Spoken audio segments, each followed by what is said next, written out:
The luckiest thing that can ever happen to a guy is getting dumped by his ex, then finding a helpless girl collapsed by the river. She looks tiny, like a stray cat forgotten in the dark, stumbling forward with one arm outstretched, trying to flag down a car. Her face is completely drained of color. "Help me." She uses every last bit of strength just to say those two words. Then her eyes close, her body crumples softly to the ground. I rush over and crouch down beside her. My fingers tremble as I check for breath. Still alive up close. I finally see her clearly. She has a delicate oval face, but she's dangerously thin. The wide collar of her oversized hoodie has slipped sideways from the fall, revealing a sliver of her collarbone and a small patch of pale, soft skin. My heart skips a beat. "Hey, are you okay? Can you hear me?" I tap her cheek quickly. Her skin is ice cold, soft as silk. But there's no response. Damn. She's really passed out, no time to think. I scoop her up into my arms and sprint straight to the hospital. The moment I walk through the doors, the nurses see me carrying an unconscious girl and swarm around me. Immediately, what happened found her by the river. She just collapsed out of nowhere. This girl is beautiful. The nurses admire her delicate face, whispering among themselves, then turn to me with suspicious eyes. After a round of examinations, the doctor frowns. "What is your relationship to her?" "I'm a stranger," I say quickly. "Just tell me, doctor. How bad is it?" "Severe anemia triggering a cardiac episode. She needs emergency treatment immediately." The doctor's brow tightens. He looks me up and down with suspicion. "You're really just a stranger, not some guy who abandoned her." "Fine, then go handle the paperwork." "We need a deposit." I pull out my phone and remember, I only have a few thousand yuan left in my account. Ever since the fallout with my family, the money stopped coming. "How much?" I asked, bracing myself. "Start with 5,000. I let out an irritated click of my tongue, scrolling through my contacts with a sinking feeling. Who could I even call my best buddy? Gabe is just as broke. I don't want to bother anyone. And on a Sunday, the stock market is closed. Online loans are out of the question. My dad had long ago cut off every borrowing channel I had. I stare at that pale little face on the hospital bed and clench my jaw. Am I really going to have to go crawling back home? I hesitate for a few seconds. Then I walk to the corner and dial Dad. "It's me." I smiled bitterly at my own helplessness. "Lend me 10,000 yuan emergency." There's a brief silence on the other end in a cold, flat voice. "So you finally come around. Too bad it's for money, not to come home. Got all your cash stuck in the stock market. Did you? And now you remember you have a father. Come back and take over the family business cars, mansions, women. Everything I have is yours." Stay quiet for a long moment. I've always said that's not what I want. And this time it's not about the money. There's a girl who needs saving. Your call. I hang up. A moment of silence. A few seconds later, my phone chimes. 50,000 yuan hits my account. I stare at the screen, stunned. Then I shake my head with a tired smile. The old man never changes. Tough on the outside, soft on the inside. After paying the deposit, I collapse onto the bench outside the emergency room, watching the seconds drag by. Vanessa's sharp words blast through my head again. "Ethan, you can't even take care of yourself. You can barely survive on your own. What makes you think you deserve me? I must have been blind to ever fall for a broke loser like you." I squint up at the ceiling, breathing in the sharp sting of disinfectant and think, what a joke that relationship was. What exactly was I even in love with? I don't know how much time passes before the light above the emergency room finally goes out. The doctor steps out and pulls down his mask. The patient is out of immediate danger. "Are you family? I already told you I'm a stranger." I say again, "So what's the situation now?" The doctor sighs. "Congenital heart disease, combined with long-term malnutrition and physical exhaustion. She'll need to stay for observation. Go finish the paperwork. Congenital heart disease." Stomach drops. This is no small thing. This could eat through hundreds of thousands of yuan and barely make a dent. I drag myself to the payment counter and swipe my card. Watching my balance shrink, I curse myself under my breath. "Ethan, oh Ethan. Playing the hero, spending your family's money on a total stranger. Who are you trying to impress?" But I don't even notice it myself. The moment I hear she's out of danger, the weight in my chest finally lifts. In the hospital room, the girl lies still and quiet. The IV drip has erased the pain from her face. Sleep. She looks surprisingly peaceful now. I finally have a moment to really look at her. She can't be very old, 18 or 19 at most. How does a girl this young end up alone and unconscious by the river? I sit beside the bed for a while, bored, then step out to grab a bottle of water. The moment I walk back in, I met with a pair of eyes just blinking open, still hazy and unfocused, lost and helpless. We stare at each other for a moment. The girl speaks weakly. "Did you save me? Just happened to be passing by. How are you feeling?" I give a tired smile. She tries to sit up but can't find the strength. I instinctively reach out to help, and my palm lands on the shoulder so bony it fits right in my hand. I can't help but frown. She's way too thin. "Thank you." The girl leans back against the headboard, her voice barely above a whisper. "I'll pay you back for the medical bills." Even with my eyes closed, I can tell this stubborn girl is just putting on a brave face. I shake my head calmly. "We'll figure that out later." "What's your name? Is there anyone I can call at that?" The light drains from her pretty eyes instantly. My name is Mia. There's no family who can come." "What do you mean?" I freeze. "My mom passed away, my dad." Mia lowers her head, fingers twisting tightly in her hospital gown. Her eyes are full of quiet sorrow. "He won't come," even as she speaks. Her whole body is trembling. I understand enough. She's had a hard life.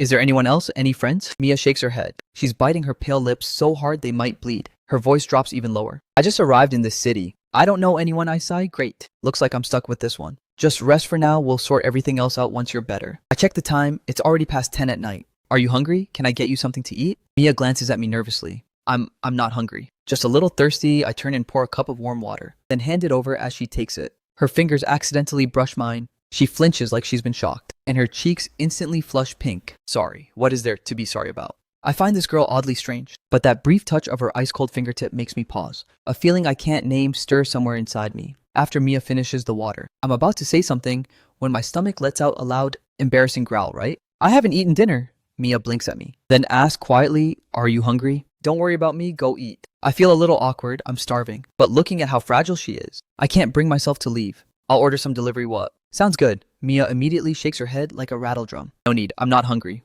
The words barely leave her mouth before her stomach lets out a loud rumble. The girl goes red all the way to the tips of her ears, wishing she could disappear under the blanket. I can't hold back a quiet laugh. Looks like your stomach is more honest than you are. I'm just a tiny bit hungry. Just a little bit. Mia is absolutely mortified, blushing as she quietly admits it. I don't tease her about it. I pull out my phone and order some plain rice, porridge, and light dishes. While waiting for the delivery, I lean against the window, scrolling on my phone, occasionally glancing over at Mia on the bed. She lies there quietly, but her eyes never leave me, as if she's afraid I'll disappear the second she blinks. That feeling of someone depending on me makes me a little uneasy, but strangely also a little warm. So this is what it feels like when the food arrives. I fold out the little tray table over her bed and set out the porridge and side dishes. Need help looking at how weak she is. I'm genuinely afraid she can't even hold a spoon. She shakes her head and carefully picks it up, but her hands shake so much she can't get the spoon to her mouth. After several tries, I can't watch anymore. I take the bowl and spoon right out of her hands.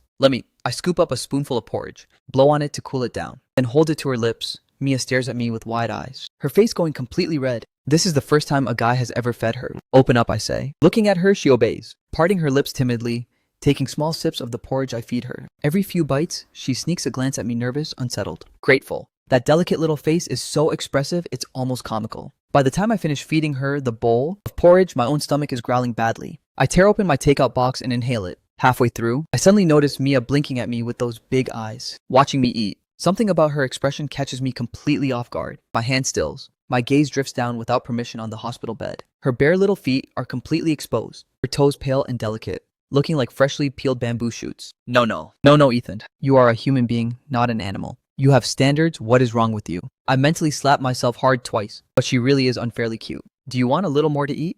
I swear it has nothing to do with how cute she is. I'm purely worried she didn't eat enough. The girl gives a small shake of her head, her voice barely a thread of sound. You look like you're really enjoying your food. That line nearly makes me choke on the spot. What kind of compliment is that? After dinner, a nurse comes to change her medication. Maybe it's because she finally has some food in her. It isn't long before she drifts off again. I stand by the bed fighting with myself, then finally give in and drop into the visitor's chair. I can't just leave this poor girl alone in this hospital. The night deepens. The only sound in the room is Mia's soft, shallow breathing. I stare out at the city lights below, my mind drifting. Then a soft whimper from the bed snaps me back. I look over in her sleep. Mia's brows are knitted tight. Looks like a bad dream without thinking. I reach out and gently smooth the crease between her brows. The moment my fingers touch her skin, Mia's eyes fly open. Our eyes meet. I yank my hand back like I've been burned and give an awkward cough. Bad dream. Mia doesn't answer. She just looked at me quietly in the moonlight. Her eyes are like amber filled with water. After a long moment, her voice comes out soft and sweet. Thank you, really. That word catches me so off guard. My whole body stiffens. It takes a few seconds before I recover and give a small nod. Don't mention it, I'm sorry. I was out of it just now. I forgot to ask your name. Mia murmured softly. My name is Ethan.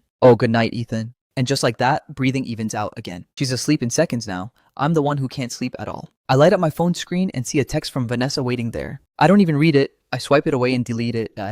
3 days pass in a blur. I've been parked outside the ward. Scrolling so hard, my screen might give out. I asked Gabe to dig up some background on Mia. Should be hearing back soon. My phone chimes an email notification. I sit up straight, eyes fixed to the screen. The more I read, the tighter my frown gets. Mia, 18 years old, from a remote mountain village, mother deceased, father still alive. Only family left is a grandmother in her 70s. I keep scrolling, then my finger stops. The medical file attachment says it in black and white. Congenital heart disease requires lifelong medication. Severe cases may require surgery. This is complicated. I run a frustrated hand through my hair, still turning it over in my head. As I push open the hospital room door, the scene inside makes me stop. Mia is awake, straining to reach the water cup on the nightstand. The sleeve of her oversized hospital gown slides down, revealing a stretch of wrist so thin it looks breakable. Don't move, I say. Close the distance in 3 quick strides, pressing the cup firmly into her hands. Thank you, Ethan. Mia cradles the cup, voice soft and warm, sipping slowly like a startled little kitten. Stop calling me that. Just call me Ethan, okay? The doctor says you can be discharged today. I pull out a chair and sit, but you can't stop the medication, and you'll need to come back for follow UPS. The word discharge, Mia's eyes light up briefly, then dim again. Her fingers tighten around the cup. Okay, thank you. The medical bills, I'll find a way to repay every... I cut her off with a raised hand. Talk money later first. Tell me honestly, after discharge, where are you planning to go? Mia goes silent immediately. She drops her head, lashes fluttering. A long pause, then a tiny shake of her head. I don't know. Her voice is barely a murmur. Looking at her like this, so small and lost, the words I almost say, some cash, figure it out yourself, die right in my throat. That would just be cold. I stare at the harsh fluorescent light above and press my fingers to my temple with a sigh. Fine, come home with me. For now, the words come out a little stiff. I'm trying to hide how awkward this feels. Until you find somewhere to stay.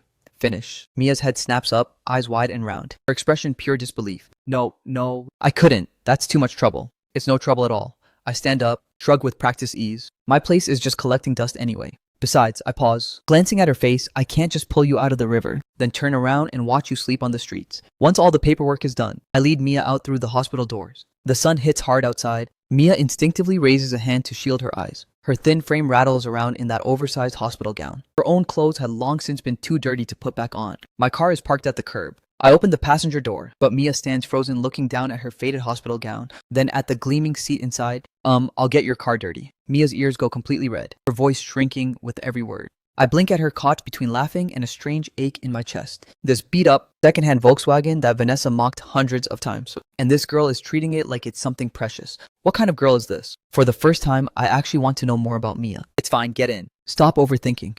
She finally eases herself into the seat. Rigid as a board perching on the very edge of the seat. Barely breathing, I walk around and slide into the driver's seat. Buckle up and catch sight of her sitting there like she's in trouble. I laugh before I can stop myself. Relax, I don't bite really. Oh, No, I mean, Mia startles and loosens up just a fraction, but her fingers are still locked onto the hem of her gown. I shake my head with a smile, thinking, how can someone be this endearingly hopeless? Lucky she ran into me otherwise. You're really kind, I really mean it. Thank you. Mia's pale face blooms with an unexpected flush. She's trying to look tough, but her eyes are already glistening. Hey, don't cry, I didn't even do anything. I feel my heart rate spike without permission. You did so much aside from my grandma.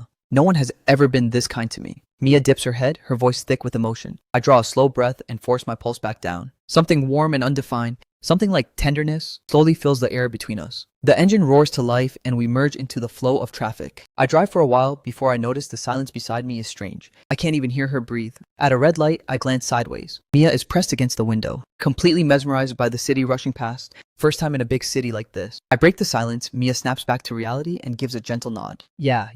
Back home, there are no buildings like this. No roads this wide. Did you come here to study? I keep my eyes on this green light ahead and ease down the gas. Mia hesitates for just a moment. Her voice drops lower. Yeah, I got into a university here. I catch the flicker of evasion in her voice. My mind goes to the rural registration documents I read and that heavy medical report. I don't push further. Everyone has their secrets. The car turns into an older residential complex. I park and lead Mia upstairs. My apartment is a standard 2-bedroom. Not big, but after living alone for so long, it always feels cold and hollow. I bend down and dig through the shoe cabinet for a brand new pair of men's slippers and drop them on the floor. They're a bit big, but they'll do for now. Mia steps into them. They look like boats on her feet, clapping with every step ridiculous, yet somehow completely adorable. She stands stiffly in the middle of the living room, big eyes scanning this unfamiliar space with cautious curiosity. I toss the medicine bag onto the coffee table. You'll sleep in the second room. Bathroom's over there, kitchen's on the left. There's food and drinks in the fridge. Help yourself most importantly. I straighten up, dead serious, tapping the medicine bag firmly. 3 times a day, every day on schedule. Don't let me catch you dumping it. Mia shakes her head hard, cheeks puffed up, looking exactly like a startled little blowfish, waving her hands back and forth. I absolutely won't. I'll drink every single drop. I promise. Her ridiculous cuteness makes me smile despite myself. Good, at least she values her own life. You heard the doctor too. No more pushing yourself and no emotional extremes. Mia nods obediently. The air goes quiet. Suddenly gets a little awkward. I look at her standing there, completely lost, and give a light cough to break the tension. Anyway, feel free to look around. Get comfortable, I need to make a call. I head to the balcony and make a show of picking up my phone, when really I'm texting my best buddy Gabe emergency. Bring a full set of women's clothes, everything inside and out. About 5'5", really slim. Get your wife to help pick, just needs to fit. That one message sets off a chain reaction. Gabe calls immediately, his voice explodes through the phone. No way, Ethan. Are you serious? Didn't you just get dumped? That was fast. I hold the phone away from my ear until he finishes howling, then snap back, knock it off. I found her on the street. She was in bad shape. Was I supposed to just leave her there? I give him the short version. There's a pause on his end. Gabe's voice turns uncharacteristically sincere. Alright.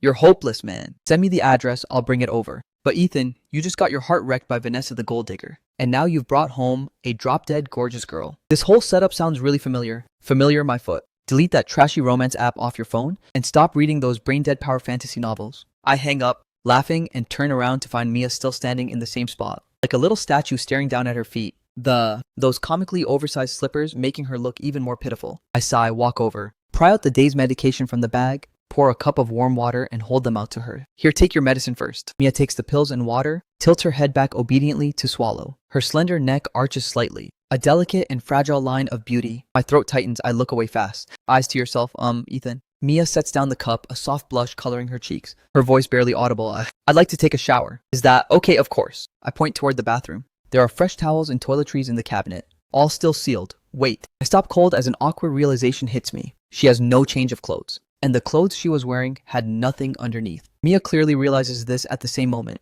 Her face goes completely red, even her tiny earlobes turning pink. She drops her head low, refusing to look at me. The awkwardness is so thick it fills the room. I scratch the back of my neck and say embarrassed. My friend is bringing clothes over soon. Maybe just manage for a bit. The moment it leaves my mouth, I want to slap myself. What kind of thing is that to say to a girl? I am completely hopeless, but right as I finish, the doorbell rings. I practically sag with relief and rush to the door. It swings open to reveal Gabe, standing there with an enormous shopping bag, already craning his neck to peek inside. Where is she? Let me see what kind of goddess turned the unbreakable Ethan soft. I grab him by the collar and yank him into the entryway. Snatch the bag out of his hands. Nothing to see, you dropped it off. Now get out. Gabe still tips up on his toes, straining to look past me, and catches a glimpse of Mia peeking out from behind the living room wall. Their eyes meet. Mia startles like a frightened little kitten and ducks back. Instantly, Gabe freezes. Then he slaps my shoulder, drops his voice to a dramatic whisper. Oh my Ethan, you actually brought home a girl straight out of an anime. He follows that up with a laugh that says, way too much, stop it with the anime stuff. I shove him toward the door without mercy. Thanks, man. I'll transfer the money. Hey, don't push. Let me at least say hi to... He doesn't get to finish. I shut the door in his face. I carry the bag back to the living room and hand it to Mia, who is hiding in the corner like an ostrich. Here, your clothes, go shower. Mia takes the bag with a red face, whispers a thank you, so quiet it's barely there, then darts into the bathroom like a spooked rabbit. I stand there listening to the rush of the shower and press my fingers to my throbbing temple. How did my life get like this? Truly one thing after another. I drag myself to the couch and collapse into it. Flip on the TV but can't focus on a single thing. Then my phone buzzes a message from Gabe.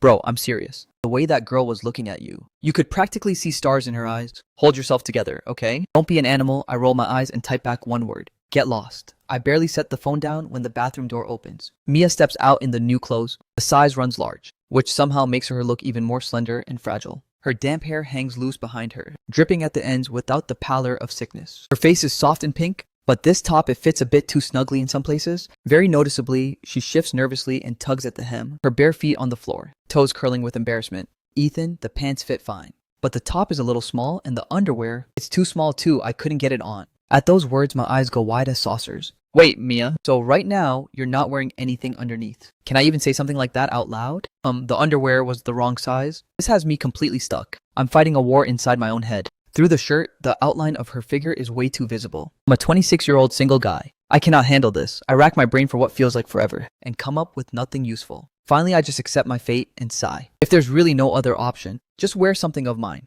Ethan, you actually own women's underwear. Mia's eyes go completely round. I mean, wear my clothes. Where did your mind go? My own face flushes red. Mia bites her lip awkwardly, hard enough to almost draw blood, looking like she has more to say. Anything else? I asked, eyes wandering everywhere. I can barely look at her directly now. There is one more thing. Mia's face goes so red. It's almost painful to look at the other bottoms, the ones you wear underneath. Those don't fit either, but you're already wearing pants. I stare at her completely lost. Yes, but the underwear underneath. Don't tell me you're not wearing those either. Yeah, they really wouldn't go on. Mia clamps her lips shut. So mortified, she looks ready to disappear into the floor. Her pale face is red enough to bleed. You can wear mine. The words barely leave my mouth before I bolt into my bedroom, afraid of what might happen if I stay 1 second longer. Who could hold it together in this situation? Mia stands obediently by the bathroom door, steam still curling around her. The air laced with a light scent of body wash, tugging at something deep in my chest against my better judgment. I glance back, our eyes meet. Her gaze is soft and unguarded. Wet hair draped over pale, smooth shoulders, those long, straight legs practically glow. My heartbeat skyrockets. Did I just bring home a little succubus? I slam into my bedroom and lock the door.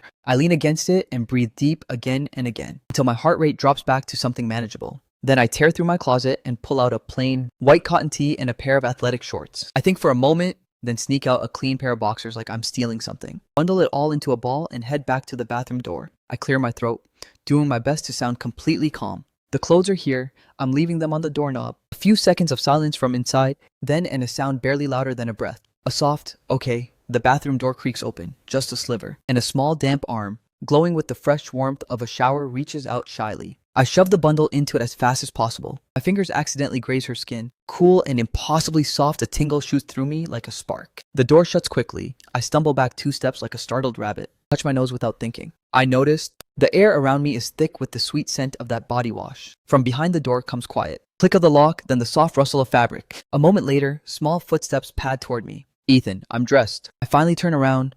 Mia is wearing my oversized white tee, looking exactly like a kid who snuck into an adult's closet. The hem hangs so long it covers her completely. Leaving everything to the imagination, Mia bites her bottom lip hard. One hand desperately gripping the loose waistband to keep everything in place. The other fidgeting with the hem. The wide collar keeps sliding off one shoulder, revealing a perfect collarbone and a wide stretch of pale skin. This halfway covered look, compared to the more obvious view from before, carries a completely different kind of pull. Something dangerously innocent and deadly at the same time. My throat goes dry and tight. My eyes darting around the room and refuse to settle on her skin for more than a second. I finally force my gaze up to her still dripping hair. Why didn't you dry your hair? You'll catch a cold like that. I frowned slightly, my voice carrying a softness I don't even notice myself. Mia ducks her head sheepishly, cheeks flushed pink, her voice small and soft. I don't know how to use that loud blowing machine. I blink, then it hits me. She grew up in a remote mountain village. Never seeing a hairdryer is completely normal. My heart softens, I'll show you. I get up and head toward the bathroom. Mia follows like a little tail, one hand still clamped on her waistband, padding along behind me. I pull the hairdryer from the cabinet,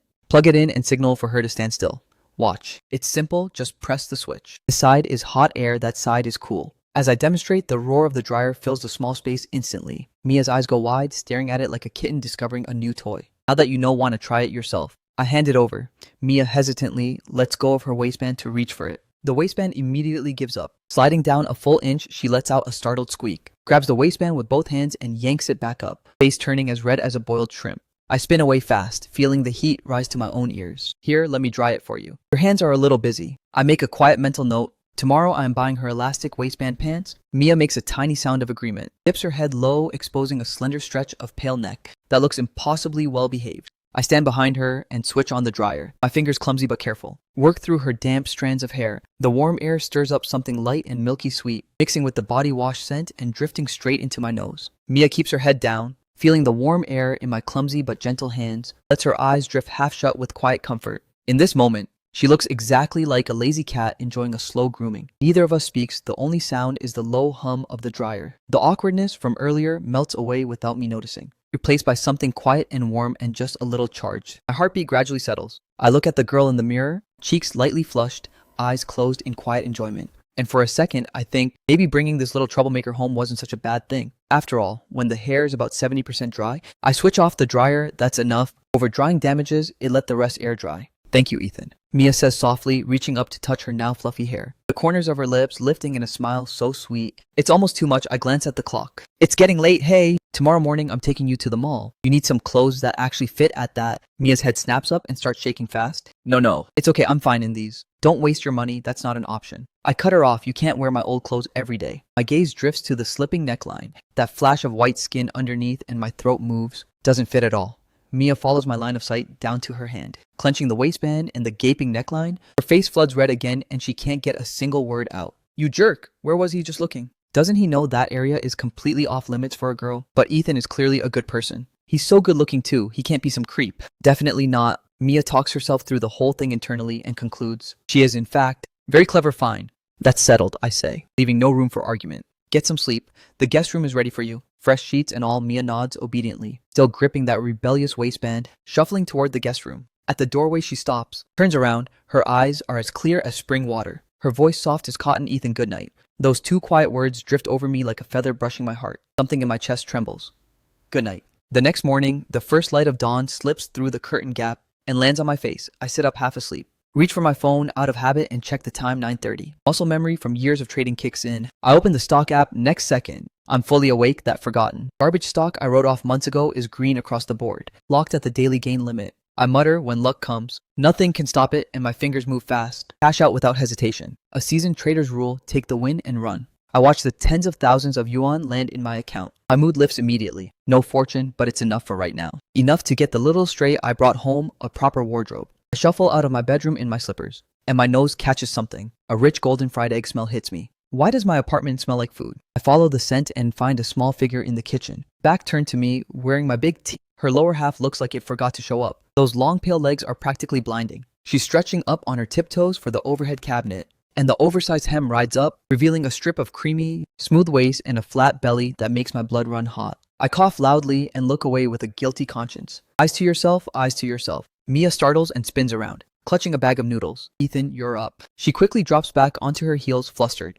I just wanted to make you breakfast. A small thank you for taking me in. I walk over, taking in her adorably flustered little face. The noodles are already bubbling in the pot, a golden fried egg nestled beside them. Oh, you can cook. I follow the scent and find a small figure in the kitchen. Back home, I cooked every day. My mind flashes to the file. A gambling father, a mother gone too young. Something aches in my chest. I don't ask anything more. I just look at the pot bubbling away and say sincerely, that smells incredible. Looks like you know what you're doing. At the compliment, Mia's eyes light up instantly like a kid who just got candy, a wide, sweet smile breaking across her face. It'll be ready soon, Ethan. Go wash up. Sunlight falls across her profile. Her lashes flutter like butterfly wings. Looking at that pure, guileless smile, I suddenly feel like this morning is something special, not just because of the food. It's because this place finally has the warmth of another person in it. I guess a home really does need someone else in it to feel like one. But once she gets better, once she grows up, once she finds her footing in this big, bright world, this little bird is going to fly away eventually. Ethan, why are you just standing there? Her soft, puzzled voice pulls me back. Nothing quick, eat before the noodles get soggy, Ethan. I'm already eating, try some too. How is it? It's really good. What I don't tell her is that this is the first time a girl has ever made me breakfast. By the way, you came to the city to go to school, right? Looks like it's almost time. At the mention of school, something uncertain and panicked flickers across Mia's face. Her fingers clutch her hem tight. I don't want to go. Don't say that. I put on my most serious face. The firmest tone I have. You're exactly the age you should be in school. What else are you going to do? Well, Ethan, shouldn't someone your age have a job by now? Mia fires back weakly. What do kids know?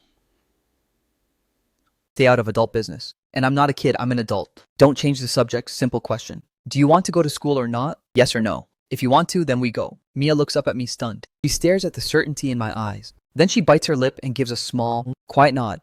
Something soft inside her breaks open. Her nose stings, her eyes go red. Tears pull at the edge of her lashes. School is actually something you can just go to if you want. No one had ever said that to her before. Her parents only ever said she was a waste of money, and that school was pointless for a girl like her. Ethan, does school really matter for a girl? Her voice cracks with held back tears. I see it immediately, the shimmer gathering in her eyes. I don't know, when those big eyes filled up completely. Of course it matters. You go to school for yourself. Every person has the right to an education. I'm at a loss. I can't figure out how she goes from fine to crying so fast. Your heart isn't just fragile on the outside, it's made of glass all the way through. What a heartbreakingly tender little crybaby. Ethan, can you just call me Mia from now on? She wipes her tears in this clumsy, obvious way, clearly thinking she's being subtle. The whole smudged mess falls right in my line of sight. Mia, why the sudden change? I ask, genuinely confused. No reason, it's a girl thing. Mia pouts, blinking those watery eyes. And for the first time, a tiny flash of playfulness crosses her face. Now, Mia, eat up. Happy meal times never last long enough. Before I know it, I'm folding the last piece of fried egg into my mouth. With a satisfied look, not bad at all. This girl can actually cook. I instinctively glance across the table at her, slurping noodles in tiny sips.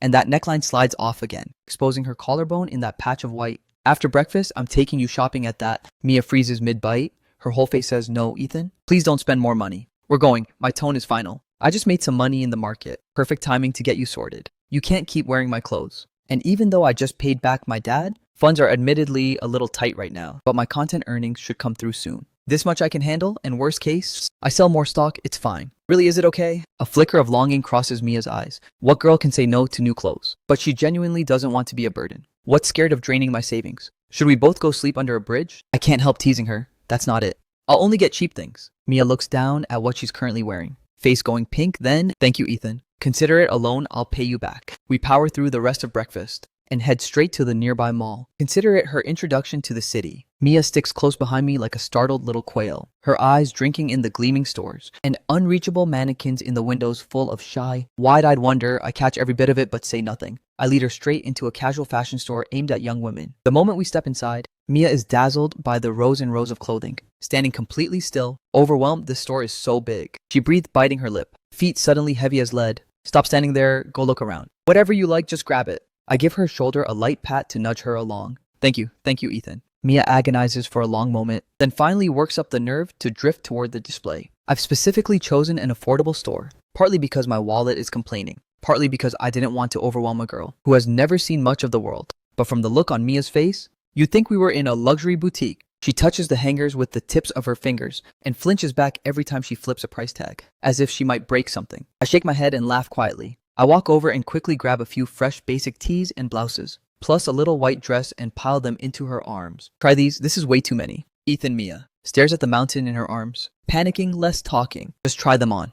I steer her toward the fitting room. She shuffles along, creeping into the fitting room like a slow little snail. I drop into the waiting chair with the ease of a man, fully committed to his role. The waiting, a long time passes. Finally, the curtain shifts open just a crack. Mia peeks out, face flushed pink, her voice barely a thread. Ethan, is this dress a little too short? I look up, my breath catches. The soft white, square neck dress shows off her collarbone and swan-like neck, perfectly the cinched waist making her look impossibly slender. The hem stopping just above the knee. It's a completely normal length, but it makes those long pale legs look like they go on forever. Mia nervously yanks the hem down, refusing to meet my eyes. My throat goes tight. I give a strategic cough. It's fine. Not short at all. College girls wear this all the time. I keep a straight face, while fighting hard to keep my heartbeat in line. Just then, a saleswoman finishes with another customer and bounces over with a big smile, eyes scanning back and forth between us, smiling in a way that says she knows exactly what's going on. Hey there, buying clothes for your girlfriend. No, she's not. I instinctively start to clarify, but a saleswoman who's seen it all doesn't give me the chance.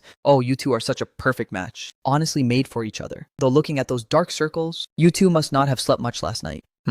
Take care of yourselves? She winked with her entire face, practically spelling it out in neon. Mia completely short circuits. Her face floods red, her little hand clamps onto my sleeve, wanting to disappear into the floor or hide directly behind me. You've got it wrong, we're not. I try one more time. Oh, I understand completely. I understand, she says with the all-knowing look of someone who has seen it all. Sweetie, come over here. These new arrivals would look amazing on you. And wow, what she pulls out makes my pics look tame. All off-shoulder midriff bearing. Bold little sets, the kind that scream dangerous innocence me. Mia stares in total shock. Are these actually clothes that normal people wear? There's barely any fabric across the chest. If she had to walk out in that, she'd die of embarrassment. Mia's imagination runs wild. Immediately, she pictures herself wearing it and standing in front of me. She's practically steaming. In the end, I step in and take over, picking out a few basic tees and jeans, plus a few sets of proper underwear, and a pair of white canvas sneakers. Mia watches me swipe the card without a flinch. Not even blinking, she hugs the shopping bags to her chest, head bowed like a little quail, murmuring quietly, Ethan, I will pay you back every single penny of this, no matter what it takes. I reach over and ruffle her hair. It's money the market gave me. Easy come, easy go. You don't need to pay it back. Let's go home. Home?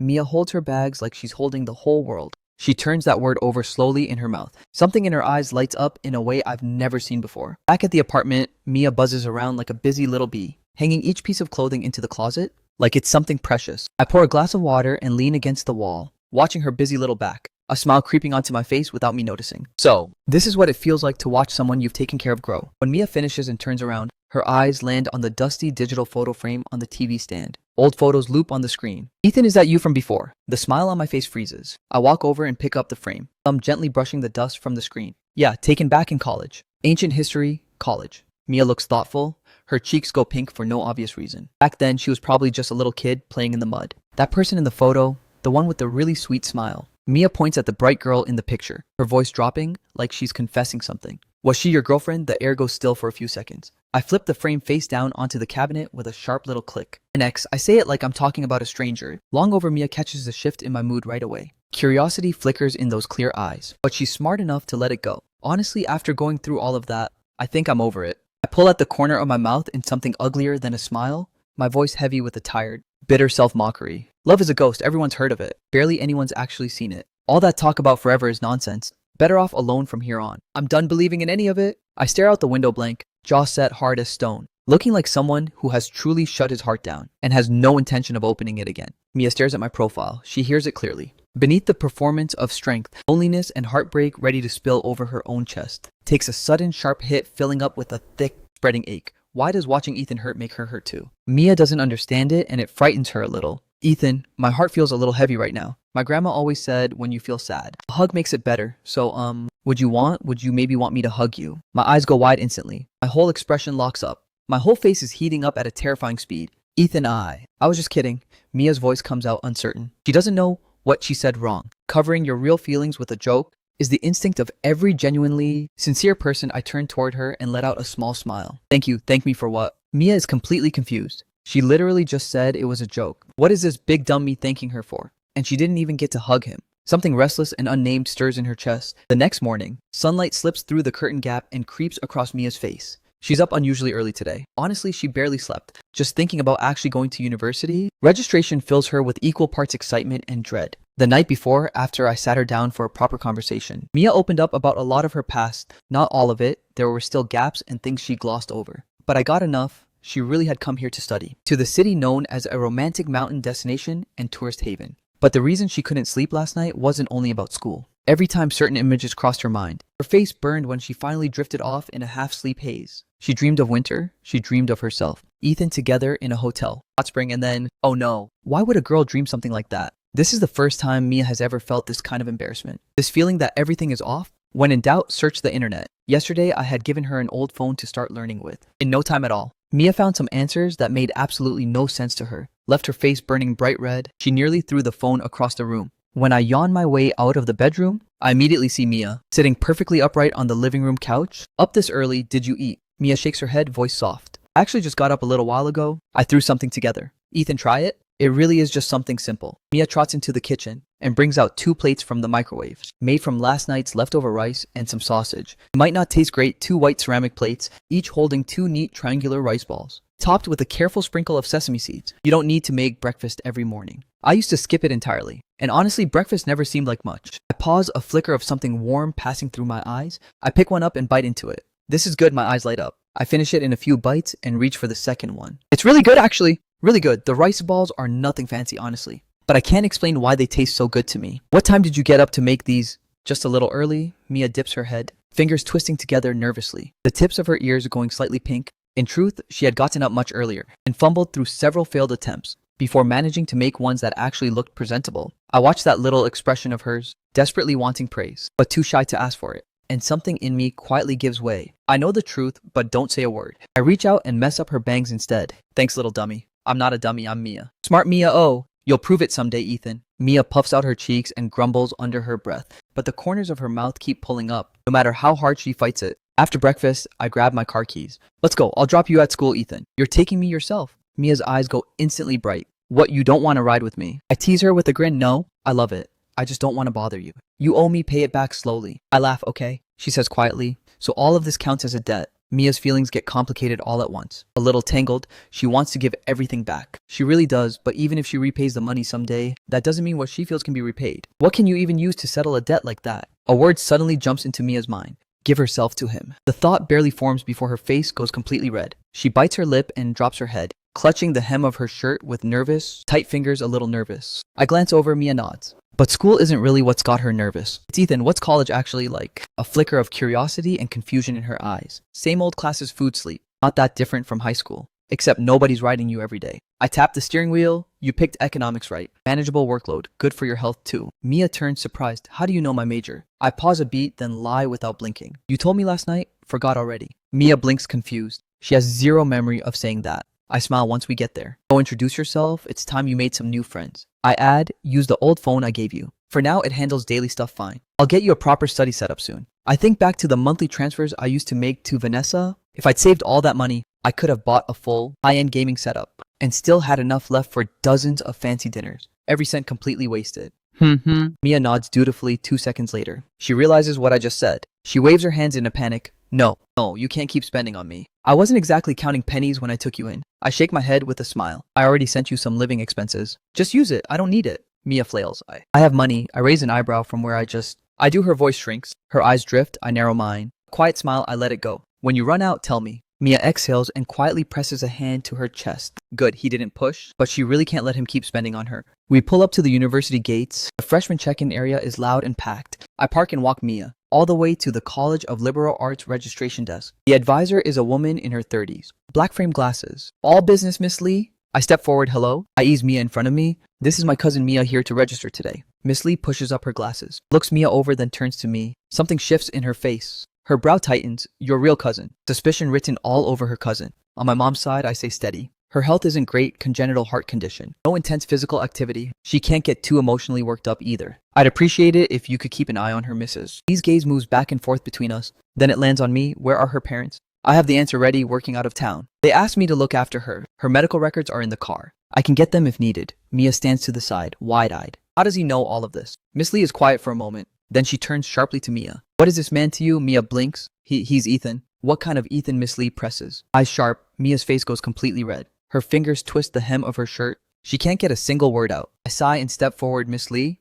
you can see she's a terrible liar. But you should also be able to see I'm not here with bad intentions. If I were, I wouldn't have brought her here at all. I can't watch over her when she's on campus. That's why I'm trusting you. If anything comes up, contact me directly. I hand her a card, already prepared. My number and address on it. She examines it, then looks at me hard. Her expression softens slightly. Alright, I'll keep an eye on her. But college isn't a daycare. At the end of the day, it's on the student. Understood, thank you. Miss Lee, I nodded and turned to Mia. I'll go get your training uniform. Fill out the forms and wait here. Once I'm out of earshot, Miss Lee leans in. Be straight with me. He's really not your boyfriend, or is he? She stops herself. She'd seen everything in this job. Mia's face burns hotter. She shakes her head hard. No, he's really just like a brother. Good. Miss Lee nods. College is full of temptations. A girl like you especially needs to protect herself. Come to me if anything's wrong. Don't be so quick to trust people outside of school. Mia nods, but inside she quietly pushes back. Ethan is not a bad person. The murmur doesn't escape Miss Lee. She sighs, caught between caution and helplessness. This girl is clearly pure and guileless, and that Miss Lee knows is exactly the kind who gets taken advantage of.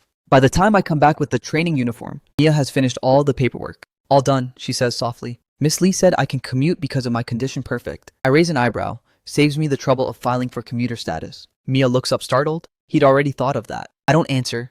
I just shove the uniform into her arms here. Try it on, okay? She says softly. He can be blunt. She realizes oddly that she doesn't mind at all. There's something she likes about being looked after. Just do what Ethan says, he means well. The uniform is comically oversized on her cuffs. Rolled up several times, the jacket hangs past her hips. She looks like a little kid raiding her parents' closet. It's too big. Mia tugs the hem. Awkward doesn't matter. Still looks good on you. I'll swap it for a smaller size in a bit. I reach over and straighten her collar. Come on, let me show you the dorm. On the way to the dorm, I throw it out of nowhere. Did you apply for a student loan? Mia's eyes go wide. She nearly bites her tongue. I did. How does he know? She tried so hard to keep it from him. Which bank? How much? I keep going, just the one the school works with. $8,000 a year. Her voice gets smaller with every word. Her head droops toward her chest. Her nose prickles. Her eyes are going red without her even realizing it. I look at that face, too young, too honest to lie without blushing, and quietly exhale. Of course she went and took out a student loan behind my back. This dummy is $8,000 even enough. I ask flatly. Tuition and dorm fees are already over $5,000. The rest goes to living expenses. It's enough. It's definitely enough. Mia nods frantically. I don't eat much anyway. I don't say another word. I just reach over and ruffle her hair hard. You dummy. Mia freezes, staring at my back as I walk ahead. Is he mad? She jogs to catch up and tugs my sleeve carefully. Ethan, I'll pay back that loan myself. I promise I won't run from it. She's close to tears. Her pale fingers grip the fabric tight. She doesn't even realize how heartbreaking she looks. Eyes glistening. He's already done so much. She just can't keep pulling him in. That's the cafeteria, decent food. Cheap prices, libraries over there. Go whenever you can. Convenience store down that way has everything you need. I don't touch what she said. I just keep walking, pointing out every corner of campus. We reach the dorm building. I hand her the backpack. I'll stay here. Boys aren't exactly welcome up there. Here's your room number and key. Be good to your roommates, but don't go sharing everything with everyone. Mia nods firmly. Keep your phone off and on. You call me if anything happens. I add, pick me up tonight. Pick me up? Why? What else? I raise an eyebrow. You planning to actually live here? Bunk beds, 6 to a room. No air conditioning? Can your heart handle that? I actually can, she says quietly. Sure you can. I shake my head and cut her off. Have you ever lived with a group of people before? A pause. No. Mia drops her head, lips pressed tight. Quiet but with a face like hers. Even pouting is dangerously cute. Then that's settled. Doctor's orders. No stress for your heart. Communal living is too unpredictable. Go check out your room. I'll wait here. Something warm blooms in Mia's chest and something bittersweet too. She nods and turns toward the building just before the door. She can't help looking back. I'm still standing there waving. I'm just about to turn and swap the uniform when something soft crashes into my chest. Thank you, Ethan. Thank you for coming with me today. Her voice is warm and soft, but the hug catches me completely off guard. I go still. It's only after her figure disappears entirely that I snap back. Wait, did this girl just ambush hug me? Mia clutches her backpack and bolts up 3 flights of stairs. I settle into a cafe beside the dorm and check my phone. Fan group chat has flooded. I've been off the grid for a while. Ever since the breakup? Why haven't you posted seriously? Almost a week with nothing. Did he start dating someone? Are you kidding? He was already dating someone. I type back, personal stuff going on. No time for restaurant reviews. Back in a couple of days, the second I send it, the chat explodes. So you did break up. I knew it. She was bad news. Good riddance, don't be sad. Even if you die alone, we'll be sad for you. I watch these chaotic gremlins lose their minds and press my fingers to my temple. I type stop speculating. Back on schedule in a few days. I close the chat and look up. 3 girls are coming out of the building. Mia is sandwiched between her 2 roommates, cheeks flushed the moment she spots me. Her eyes light up, then she immediately looks down. Hi, you're Ethan, the food vlogger, right? Oh wow, I actually get to meet you in person. Yuki walks right up, bold as anything. We came down especially to walk your cousin out. Selena is holding back a grin. Beside her, Mia said she was worried you'd been waiting too long. She basically dragged us down here. I raise an eyebrow at Mia. She looks like she wants the ground to swallow her. I almost laugh thanks for looking out for her. I nod at the 2 of them. Mia doesn't know her way around much. I'm counting on you too. Is Mia so cozy? Is that his special nickname for her? Can we call her that too? I am totally shipping you two. Send me a wedding invite. Yuki and Selena exchange a look and both start cheering. I don't mind thick skin, Mia. On the other hand, her face goes the color of a ripe peach. I turn to her, got everything sorted. She nods, voice barely above a whisper. Ethan, can we go now? I catch the desperation in her eyes and get it immediately. We're heading out dinner on me sometime? Mia trails behind me like a little shadow all the way to the gate, then lets out a long breath. How are your roommates? I ask. They're great, really warm. Mia says quietly, they just kept asking what you are to me. I glance at her and what did you say? I said you were like a brother. She murmurs, eyes down. Wasn't that what you told? She sounds unsure even saying it. Good answer. I reach out to pat her head, then catch myself too familiar. I pull back and rub my nose. Awkward, right? Then my phone rings. I check. It's Gabe E. There's a new premium seafood buffet opening on the north side. I'm paying you and what have you even been doing? You're barely posting. Your hardcore fans are blowing up my phone. I've got them on speaker. Mia hears every word. Ethan, she says quietly, am I getting in the way of your work? I shake my head, not at all. I needed a break anyway. I was posting too much. Audiences need breathing room. But Mia keeps her head down, fingers twisting her sleeve. But they're all asking for you. Something about how small and guilty she looks makes me give in. I ruffle her hair the second my hand touches her. Mia goes still. She bites her lip, but there's a quiet little thrill flickering in her eyes. He ruffled my hair in public. Am I losing my mind? I said. It's fine, but if you really feel that bad about it, come help me shoot. Help you shoot. Mia stares at me completely blank. So, E, are you coming or not? Gabe is still going. I'm paying, man. You seriously not coming next time? I hang up. We get to the car. I pull open the passenger door. I watch Mia settle in and buckle up before walking around to my side. Mia watches the city blur past the window in silence. Then so quietly, Ethan, I'm never going to become a burden to you. She says it to the glass like she thinks I can't hear, but I catch every word. I pause and turn. She's still looking out the window. The fading sun softens her profile, but there's a fragility underneath. Her eyes are going red again. She's biting her lip, holding on. Why would you say that? What makes you think you're a burden? I slow the car and ask gently. Mia looks down, barely audible. Because I'm holding up your work. Your audience keeps asking, and I keep spending your money. I'm quiet for a moment, then I signal, pull over, and turn to face her fully. Look at me, she hesitates, then turns right into my gaze. First, I say word by word. Stop calling yourself a burden. I haven't spent that much. Second, my work is my business. You don't need to worry about it. I pause, my voice softens. And everything I've done, no one made me do it. I wanted to, you understand. Her eyes widen slightly. Her lashes tremble. A gloss of tears builds at the edge. She opens her mouth, then closes it. Just nods. I look at her and shake my head with a quiet laugh. Dummy, how can anyone be this clueless? Then I think about how completely Vanessa had me fooled, and the laugh turns rueful. 2 dummies, neither of us has any room to talk. 2 dummies actually sounds like a decent match. Wait, no. Ethan, stop. I shake it off and press the gas. The sunset catches the side of Mia's face. I reach for the rear view mirror and accidentally catch her lashes. Gilded gold by the light skin like snow. Soft and lovely in a way she doesn't seem to know. Beautiful. The word slips out, the sunset. Mia asks, puzzled, I meant you. The moment I say it, Mia's face goes as warm as the sky. Inside the seafood buffet, I hold up the camera and frame a shot of the beautifully plated sashimi. The lobster here is genuinely impressive. Fresh with a satisfying bite, I keep my commentary smooth and professional. But out of the corner of my eye, Mia sits across from me gripping her chopsticks, completely lost in front of the spread. All of this is just help yourself. The dummy is tearing up. She's actually tearing up. I kill the recording and lean in, barely holding back a smile. What's wrong?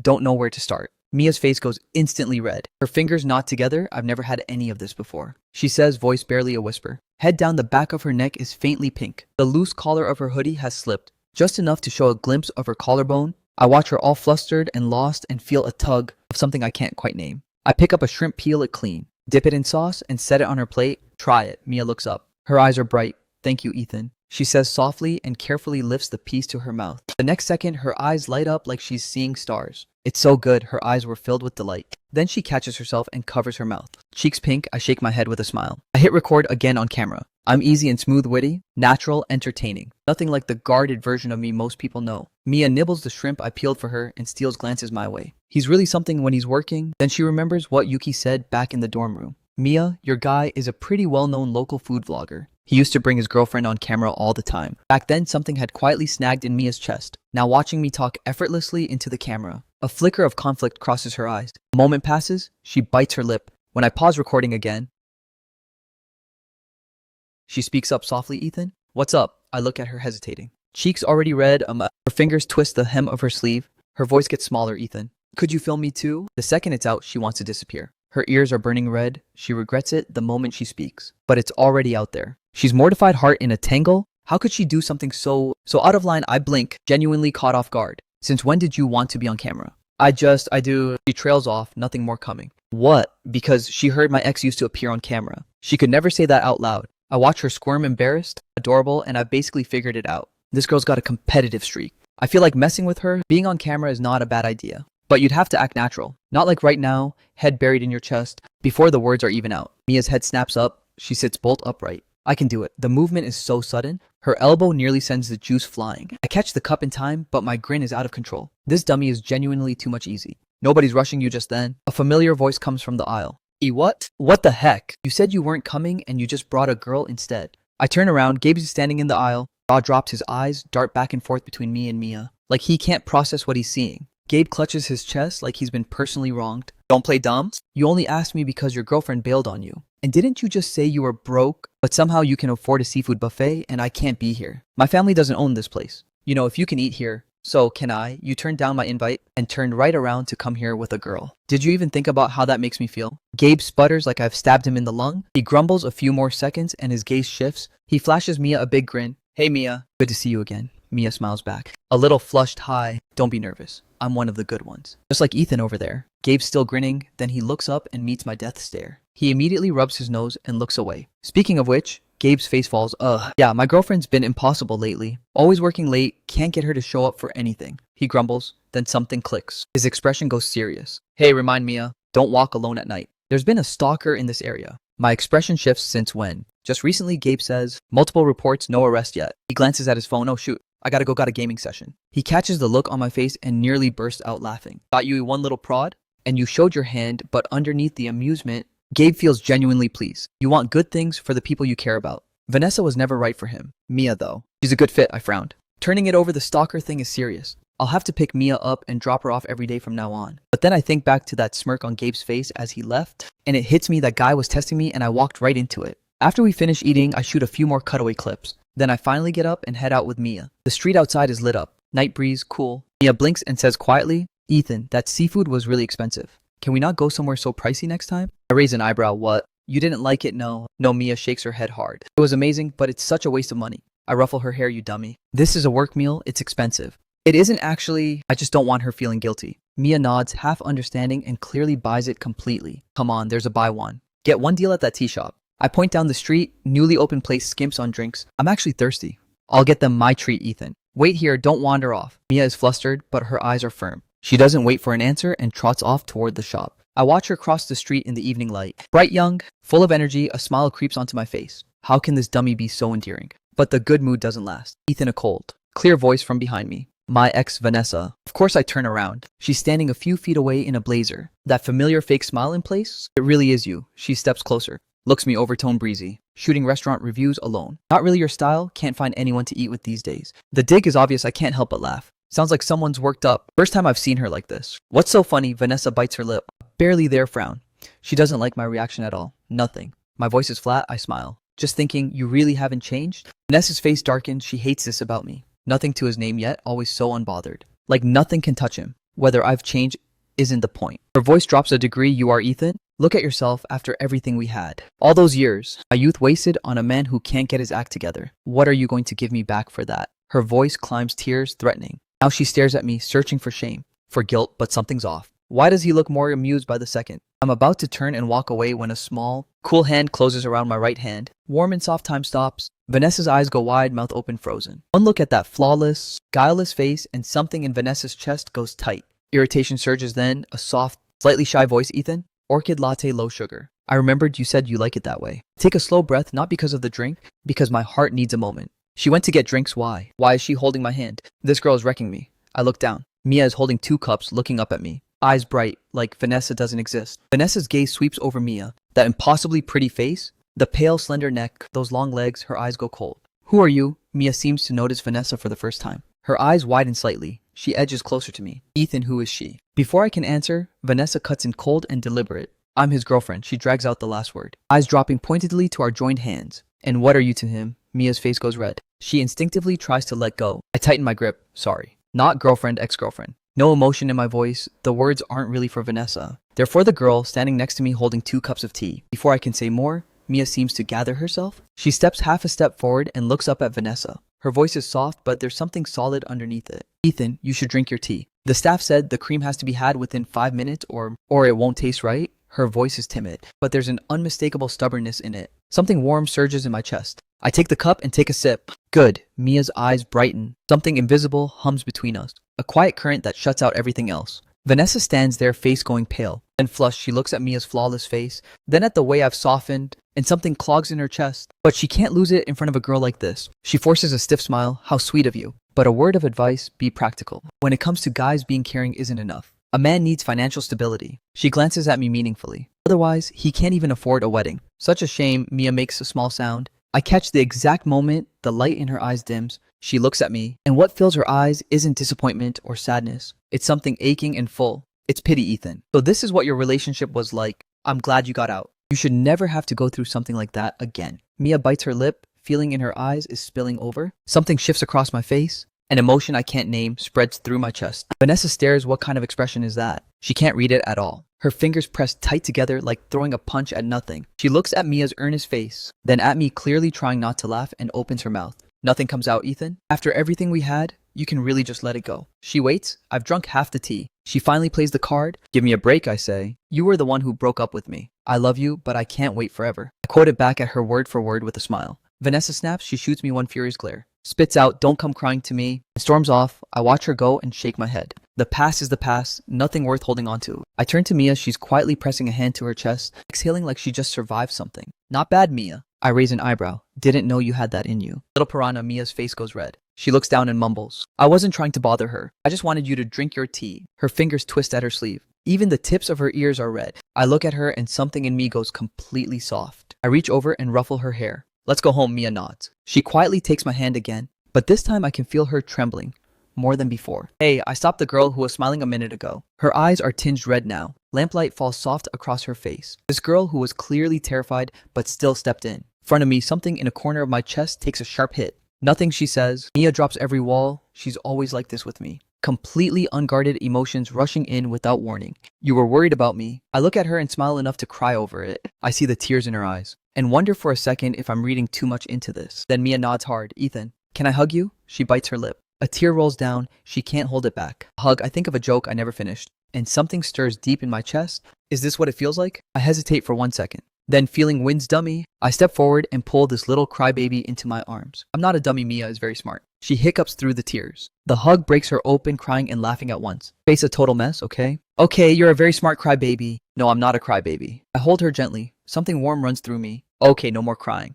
I'm here, Ethan. Will you always be here? I pause. Then I nod yes. Around the corner, Vanessa hasn't gone far. She looks back and sees them. Her heart skips. Something sour and regretful floods in fast. She shakes her head hard, pushes it down. What does it matter? He's broke. No future. She made the right call. So why does watching him smile at someone else hurt this much? Vanessa bites her lip and disappears into the dark. The next day, a voice from inside the advisor's office at Shancheng University. I knock and step in. Huh? Ethan here to pick up Mia again. Miss Lee was filling out paperwork. The moment she sees me, she brightens. A completely different woman from registration day. Mia has been wonderful these past 2 weeks. She can't do intense exercise, but she still helps carry things. Hands out water, everyone loves her. I lean against the desk and smile without thinking. Yeah, that's her, terrified of being a burden to anyone. Miss Lee studies me. Mia tells me you come every day and that you rearrange your whole schedule for it. I shake my head. It's nothing. My schedule's flexible anyway. I just don't feel right letting her walk alone. Miss Lee smiles honestly. At first, I thought you might be up to something. I was wrong. Her tone turned sincere. What you've done for this girl. Even a real brother might not go this far. I pause and rub my nose. An image flashes through my mind. One, I shouldn't be thinking about this. Praise is not entirely deserved. I change the subject fast. She looks fragile, but inside she's stubborn as anything. Miss Lee sighs. She told me quietly. She's going to study hard and pay you back every cent. She said that to me too. I shake my head, I never expected her to. What worries me more is her health. Her next checkup is probably in winter. Miss Lee gives me a long look, which is exactly why I said you're not an ordinary person. Then she pivots, by the way. Are you single? Something shifts in her eyes. These two kids, they'd actually make a lovely pair. Where did that come from? I'm still scrambling for an answer when the door taps open. Miss Lee, I'm turning in my training reflection. Mia's head peeks around the door. She sees me, her eyes light up instantly. Ethan, what are you doing here? The oversized training uniform makes her look even more slight than usual. I take her document and pass them to Miss Lee, then pull a cold water bottle from my bag and hand it to her. Just passing by, figured I'd take you home. She beams, thank you. She takes a sip, eyes curving. She's so much more cheerful than 2 weeks ago. Miss Lee remarks, making water taste sweet. Now Miss Lee watches us, a warm knowing smile spreading across her face. She can't help herself. Mia's cheeks go pink. Miss Lee signs the documents. Still smiling, all right. Military training is officially over. Go rest up, thank you. Miss Lee, Mia bows politely, then immediately grabs my sleeve. We'll head out now, go go. Miss Lee shakes her head, watching us leave. Young people these days. She's still smiling as we disappear through the door. Outside the sun is warm and sharp. I take her backpack, it's heavy. What's in here? Water and snacks from classmates. Mia says, a little sheepish. They kept insisting I only took stuff from the girls. I turned down everything from the guys. Nobody asked. I ruffle her hair with a grin. But inside, I feel something. She huffs what I could tell you'd want to know. Is it weird that I kinda did? Just then, a few girls catch up, grinning. Mia, is this the one who picks you up every day? He's really good looking. Yuki grins. No wonder Mia disappears. The second class ends every night. Selena joins in, right? We couldn't figure out where she kept vanishing to stop it. I don't run, I just don't want Ethan waiting too long. Mia protests, face red. I watch her flustered face and laugh. I nod at the two roommates. Thanks for looking after Mia. Dinner on me sometime. The easy, affectionate way he says her name sets everyone off. The girls burst out laughing. Come on, Selena. We are not being the third wheels here. We'll leave you two alone. Bye, Mia. Bye, brother-in-law. That last word hits Mia like a bucket of cold water. Her eyes go wide. Her face goes the color of a ripe apple. My brain short circuits for a second. That's a serious joke to be making. Wait, Mia is an adult. Nothing about this is technically but 8 years is a real gap. I shake my head at myself with a helpless laugh. What have I been thinking lately? Mia watches the roommates leave and mumbles, red-faced. They're always like that. Don't take it seriously. I pat her head and decide to mess with her. I don't mind, they're cute. Especially the one with short hair. Seems like a fun personality. Mia stops walking stiff. Yuki is popular. She says, voice dry. A lot of guys like her. The sourness in her tone is impossible to miss. Her eyes are already getting watery. I see the danger and immediately backtrack. Dummy, I was joking. All of them combined aren't as cute as my Mia. Mia looks up, wide-eyed, her eyes go bright as stars. The tears evaporate, she turns her face away. Shy, whose your dappled sunlight falls across her flushed profile. Long lashes cast faint shadows. Her lips slightly pursed. Catch the light? I stare a beat too long. My heart drops a beat without permission. The moment we're home, Mia tears off the training uniform and changes into shorts and a tee. Those long, pale legs are suddenly everywhere. In the living room, she sorts through the gifts from training and chatters away. Ethan, were you just looking at my legs? I was zoning out and the question cuts right through it. I clear my throat awkwardly. They're impossibly long and pale. I have no business imagining anything beyond that. Of course, as a man of integrity, I was thinking absolutely nothing of the sort. A principled man has a clear conscience. Looking is instinct, even a saint would look twice. Admitting it out loud is another matter entirely. And then the doorbell rings. Thank goodness I seize the excuse and bolt for the door. It's Gabe. He's holding a cardboard box and looks deeply wronged by life. I'm the most put upon man in the world. You're again doing your dirty work. Watch your mouth, Mia's here. I say it with a grin, oh Mia. Gabe rolls his eyes, fine. Here's all the junk you asked for. Laptop, tablet, camera. I have no idea why I'm digging up these antiques. Didn't we agree back at graduation? Store them at my dad's place. Open them in 10 years like a time capsule. Special circumstances, you wouldn't get it. I shake my head and call out Mia. Come here a sec. Mia trots over, blinking at me with those big curious eyes. This is the tech I used in college? Just sitting around, take it. You won't let me buy you anything new. This is just recycling, no excuse to say no. I set the box on the coffee table. Mia opens it. The items are old but clearly well cared for. She starts waving her hands immediately. I can't accept this. Gabe flops onto the couch. Just take it. It's collecting dust. He bought this tablet saying he'd learned to draw, used it maybe 3 times. Before it became the late night movie machine in the dorm. I shoot him a look. Gabe zips his mouth shut and mimes locking it. I turn to Mia. This model isn't worth much anymore anyway, but it's more than enough for reading slides and taking notes. College assignments pile up. The phone won't cut it at the mention of writing. Mia's eyes light up, and not because of homework. She's been looking for a place to put something down. Seriously, can you two stop making eyes at each other? In the middle of the day, Gabe senses what's coming and gets upright. I've got things to do. I'm out. I see him out, set down the laptop, and press the tablet into Mia's hands. Take it. Consider it a gift for surviving military training. Mia runs her fingers over the cool metal casing. After a long pause, she says softly, thank you, Ethan. When I earn money someday, I'll pay you back, sure. I say with a smile, no rush. I don't really take it that seriously. Then a notification pops up on my phone. I stare at it. What? Mia leans in curiously. I tilt the screen toward her. The buffet video just went viral. Hit 1 million views. Seems I'm pretty popular right now. In the video, Mia's taking tiny bites of ice cream. The comments are wall to wall. She's adorable. Everyone wants her contact. Mia stares at the screen, genuinely baffled so many people. She assumes it's because I shoot good videos. Nothing to do with her. Thank you for that. I ruffle her hair. Half the comments are fans here for you. Not me, so next time. Can we shoot together again? Mia blinks, knowing the views translate to money. Knowing it helps, she feels quietly pleased with herself. What are you grinning about? I look at her baffled. This dummy smile is genuinely devastating. I'm not smiling. Mia's cheeks go pink and she buries her face like an ostrich. After my shower, I find Mia cross-legged on the couch, tablet in her arms, writing with careful, deliberate strokes. What are you up to? I stroll over and ask. She's in her new pajamas. Neckline slightly loose, legs curled. Little toes hooked soft and still as a cat. She hears me and immediately kills the screen. Hiding the tablet, you're done. Her pretty face is full of guilty panic. I raise an eyebrow, grinning. What's with the secrecy? Nothing. Mia waves her hand, just writing in my journal. I unlock my phone. The cloud sync never lies right there in the Notes app. A draft title stares back at me. Mia's Rebirth Diary. This dummy is writing a novel. I can barely hold back the laugh. Get some sleep. Don't wear yourself out. Training was rough. It wasn't rough at all. You're the one who had it rough. Picking me up every single day. Mia shakes her head and retreats to her room. Tablet clutched to her chest. You're the one who's been working hard. Go to sleep an hour later. I'm lying in bed wide awake, thinking back over these weeks. Everything has shifted in ways I didn't see coming. Knock, knock, knock. A timid sound from outside my door. I get up and open it. Mia is standing there hugging a pillow. Face impossibly soft in the light. What's wrong? She looks up at me. Eyes bright, voice like something weightless. Ethan, just my name. No title. It stops me cold. Mia bites her lip. Could I call you that sometimes without the other part? She looks down after saying it. The way she'd been calling felt polite, distant. She doesn't want that anymore. I blink. I'm 8 years older than you. Maybe just call me Uncle. Mia scrunches her face, mimics my glare, then bolts back to her room and nearly trips over herself on the way. It's just a name, whatever makes you happy. I call after her, laughing quietly. Good night, Ethan. Her eyes are bright enough to light the hallway, like she's just unlocked something. Too excited to good night. Dummy Mia, I smile.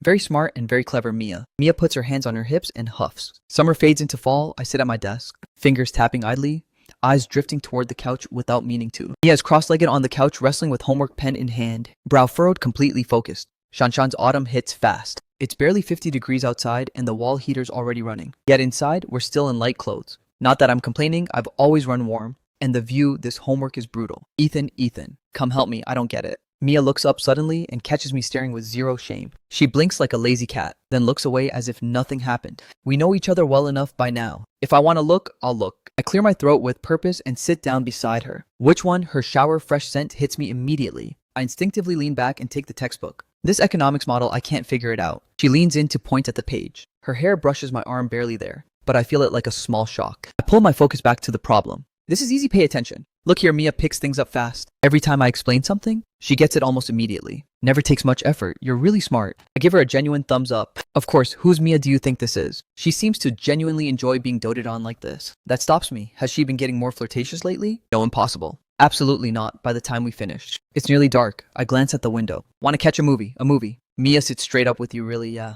You've never actually been to a theater. Have you? The theater's close? We walk over. Mia practically bounces with every step, ponytail swinging, and the sunset catches her lashes and turns them gold. Something about that moment stops me cold. Is it really that exciting? I can't help laughing. Of course it is. Her eyes are full of tiny sparks. Why though? I push because she starts, then flashes a sly grin, not telling you, and she darts ahead. The sunset lights up her profile like something out of a painting. Inside the theater, I grab a cola and popcorn. When I get back, she's staring up at a movie poster, completely lost in thought. The lobby light is so soft on her face. It's almost unfair popcorn. I'd already bought it. Those curious eyes were glued to the machine the whole time. Didn't need to ask, I've never had it before. Mia shakes her head, staring at the bucket like it's a foreign object. First time for everything. Go ahead, Mia purses her lips. She is curious, but last time, Ethan took her to that authentic Hangzhou cuisine place and swore it was 100% authentic. She called him a liar and a villain afterwards. The fish looked beautiful, tasted like a crime against nature. But this time I haven't led her astray. The second the popcorn hits her tongue, her eyes go wide. It's good. It's so good. I watch her chipmunk cheeks working away with complete satisfaction, and my grin just takes over. You little food monster, I tease. Mia shakes her head like a rattle drum. I'm not a food monster. Then who's been going left, right without stopping? Mia doesn't know what you're talking about. She gives me the most innocent look, then grabs another fistful and shoves it in. The movie wraps up fast, generic coming-of-age plot, but they squeezed in every emotional beat possible. Only reason I picked it was everything else was worse. That was so sad, that poor girl. How could he make her do that? They were already married. Mia takes the tissue I hand her and blows her nose hard. They worked so hard to be together. We're almost at the exit. People are staring. Actually, they got divorced after that. The second I say it, Mia lets out a wail and cries even harder. Disaster. I want to smack myself. Why would I say that? I shut up immediately, Ethan. What if Mia starts eyes wet? Then whatever she was about to say hits her, and her face goes bright red. She swallows it something like, what if she had his baby? But that's way too far ahead. And she doesn't even entirely know how any of that works. Her biology teacher always skipped that chapter. The textbook was no clearer. Ethan, do you know specifically what a guy and a girl have to do to have a baby? She looks up at me completely genuine. Mia's little comment about having kids hits me like a thunderbolt. I'm completely blindsided. My brain just short circuits. I can't get a single word out straight, and my face burns red all the way to my ears. Of course, she acts like she's just discovered something amazing, pointing right at me and gasping. Wait, you're blushing too. I awkwardly look away and laugh it off. Let's talk about that later. Way later, she nods sweetly. Okay, later it is. Those innocent eyes make my guilt spike through the roof. She clearly has no idea what that really means. Whatever I say goes. We barely step out of the mall when the sky decides to throw a tantrum and it starts pouring. I curse myself for not driving. I spot a convenience store across the street and decide to make a run for it. I'm tough enough, a little rain won't kill me, but Mia is fragile as glass. If she gets sick, that's a whole disaster. Stay here, I'll grab an umbrella. I'm just about to take off when a small, ice-cold hand yanks me back. I turn around and there she is biting her lip, that stubborn little look on her face. You'll get soaked, I try to explain. But she won't let go. Can you just listen for once? I sigh. No. She actually talks back for the first time ever. Flat out refuses. If I go buy an umbrella, I'll get wet too. Does that not matter? I go completely silent. Nissa used to just blame me for forgetting the umbrella. She never once cared what happened to me. Sure, we could take a cab, but we'd still get soaked walking into the building. Same result either way. I'm about to mention a backup plan when Mia suddenly tilts her head up and looks at me, eyes full of starlight. Ethan, don't you want to run through the rain with me? And just like that, like I'm under some kind of spell. I nod.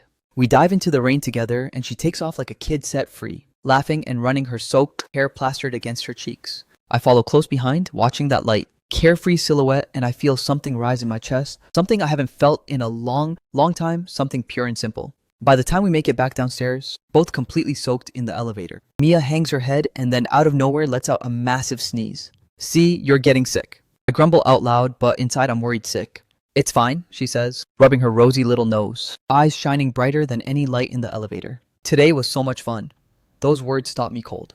Back home, I hustle her straight into the bathroom and head to the balcony to cool off in the cold air. Out of habit, I open Mia's rebirth diary. As her #1 silent reader, I realize pretty fast this is no rebirth story. It's basically Mia's personal love diary. I flip to the latest chapter, and the title hits me, Running in the Rain Together. Posted 3 hours ago, the top comment reads, Running in the Rain Together is literally a cheat code for falling in love. My heart skips a beat. I'm still processing that when the bathroom door cracks open, and a small dripping, soft little hand reaches out. Ethan, I forgot my towel. Can you grab one? I'm internally screaming. This girl is going to be the death of me. But I just call back coming and rush to hand it over. My fingertips accidentally graze that soft warmth, and I feel like I've grabbed a live wire. By the time she comes out toweling her hair, my face is still burning. What's wrong with you? Your face is so red, she leans in to ask. Same as you, just happy. I shoot back with a grin, mimicking her tone. And that's how our little life goes. Quiet, unhurried, and somehow sweeter than anything I've known. The weekend rolls around, and I'm at my desk doing research when the door quietly opens. Mia walks in cradling a slice of tiramisu, grinning ear to ear. Afternoon tea time. I instinctively reach for the browser to close the tab. Too slow, she sets down the cake and her eyes land on my screen. Heart valve replacement surgery cost estimate. The air goes still. I clear my throat and grab the cake. Thanks, perfect timing. I'm starving. Mia doesn't say a word. Her fingers twist the hem of her shirt, and her eyes fill with something warm and aching. She knows I've been worrying about her condition, even researching surgery costs. The truth is, she's been grinding away at her novel too, earning some money though. It's nowhere near the hundreds of thousands the surgery will cost. She just doesn't want to owe me more. How could she ever confess her feelings to someone she's already so indebted to? This cake is great. Where did you get the spending money? I tease, trying to cheer her. Up secret, I have my own savings. She lifts her chin, working part-time. Thank you very much. She puffs up her little chest like a squirrel guarding its stash. I play dumb and nod along, even though I already know exactly what she's up to. Just taking the apple she peeled for me. When the doorbell blares out of nowhere, usually it's only Gabe who shows up unannounced. But that guy is currently posting vacation photos online. Confused, I get up to answer. Mia freezes like a startled rabbit, looks down at her thin pajamas, and quietly slips back to her room to change. I open the door, and there stands a middle-aged man who looks about 50% like me. Briefcase in hand, shoulders still damp from the rain. Dad, why are you here? I'm completely floored. I'm your father. Why can't I come? Victor grunts and strides right into the living room. He's just about to light a cigarette when the bedroom door opens and Mia walks out freshly changed. For one whole second, the room goes dead silent. I take one look at my dad's frozen face and think two words. We're done. There is no explanation in the world that's going to save me now. I look at the old man, Victor, and his expression is priceless. I kind of want to laugh. He pulls off his glasses, rubs his eyes, then opens them wide again. Those sharp old businessman eyes, jaw hanging open. Mia, meanwhile, turns beet red like a startled little bird and instinctively steps behind me, head down, voice barely above a whisper. Hello, sir. Victor blinks, nods slowly, then snaps his gaze to me. Full interrogation mode. Girlfriend, friend. I keep my face calm, helplessly spreading my hands. A friend wearing slippers in your apartment.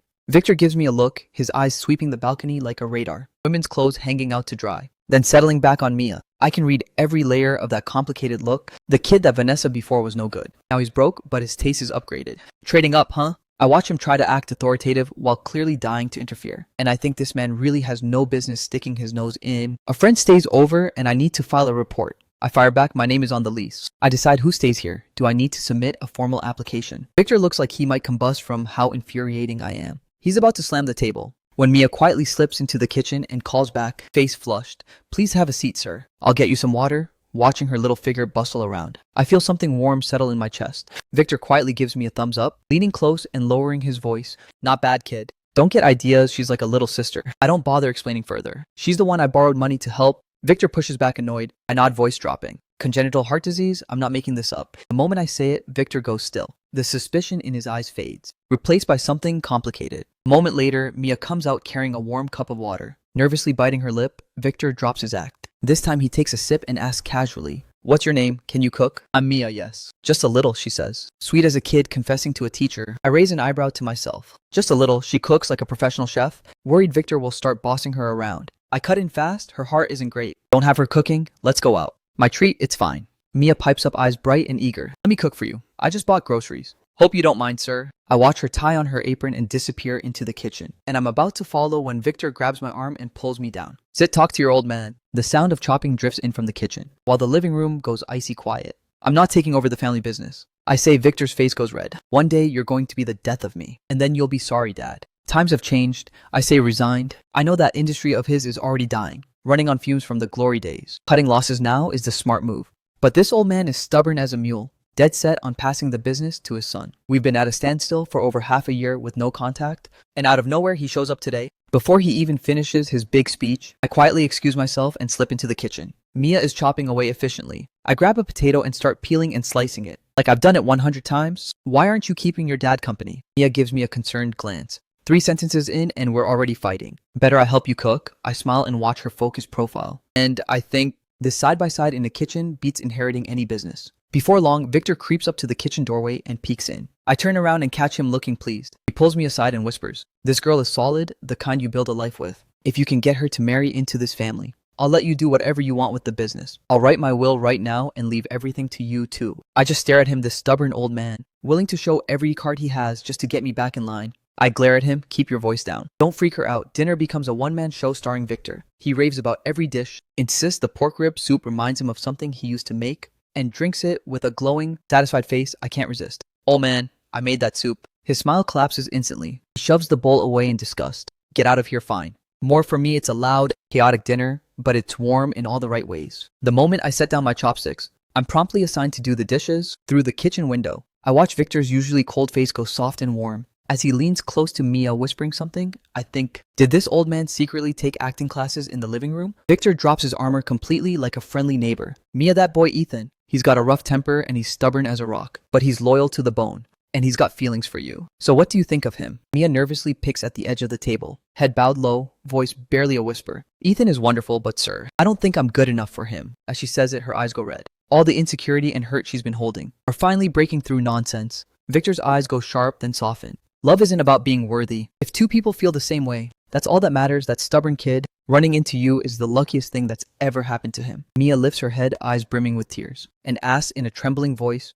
but his ex hurt him so badly? What if he's closed himself off for good at that? Victor blinks, then bursts out laughing like it's the funniest thing he's ever heard. So loud, I poke my head out from the kitchen. He points straight at me, red-faced and wheezing, then winks at Mia. Don't believe any of that. That boy has been waiting for exactly someone like you. I stand by the window, watching the rain slow down, listening to the laughter from the living room. And for the first time, This cramped little apartment actually feels like a home. I shake my head and go back to the dishes. Even through the glass, I can feel my dad's restless eyes on me. Where is the powerful businessman now? His eyes are practically sparkling with mischief. The picture of a shameless old man handing out dating advice. I scrub the dishes on autopilot, one ear tuned to the living room. Just keep doing what you're doing. His deliberately hushed voice carries right to me. Ethan is just too stubborn to admit it. But trust me, he's thrilled on the inside. Just be yourself. You'll have him wrapped around your finger. My hands stop moving. I internally curse. This old man has been plotting my love life since I was in kindergarten, and now he's hit the jackpot without even trying. His scheming is so blatant. I can practically feel it on my face. Is that really okay?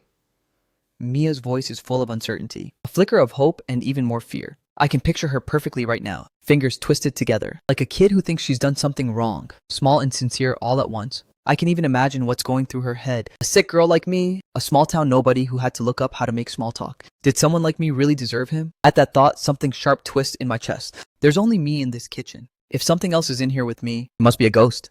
Victor chuckles, then turns uncharacteristically serious. I just need to ask you one thing. You genuinely want to be by that stubborn kid's side, right? Yes, this time Mia's voice doesn't waver for a single second. Then let me teach you something, Victor says after I leave tonight. Ask him this. He leans in and whispers something in her ear. Mia's eyes go wide as saucers. She looks completely stunned. I finished the last dish, pushed the door open, and walked right into the old man's face, wearing the most self-satisfied grin I've ever seen. I shoot him a look. Stop corrupting her, Mia. Don't listen to his nonsense. Get out of here. Show some respect. Victor snaps back into grumpy dad mode instantly. Then after a beat of silence, his voice goes soft in a way I almost never hear. Tell me, what are your actual plans going forward? I pause since the whole loan incident. This is the first time he's actually tried to talk to me like a person. Mia reads the room perfectly, grabs her notebook, and slips into the bedroom, giving space to us two awkward men. Don't talk to me about that influencer stuff. Victor snorts, but his eyes drift almost against his will, to the faint gray at my temples. I'm only in my 50s. I'm not ready to be stressed to death by you. The videos are just the start. Next step, I'm building a media company. I look him straight in the eyes, voice steady and sure, a media company.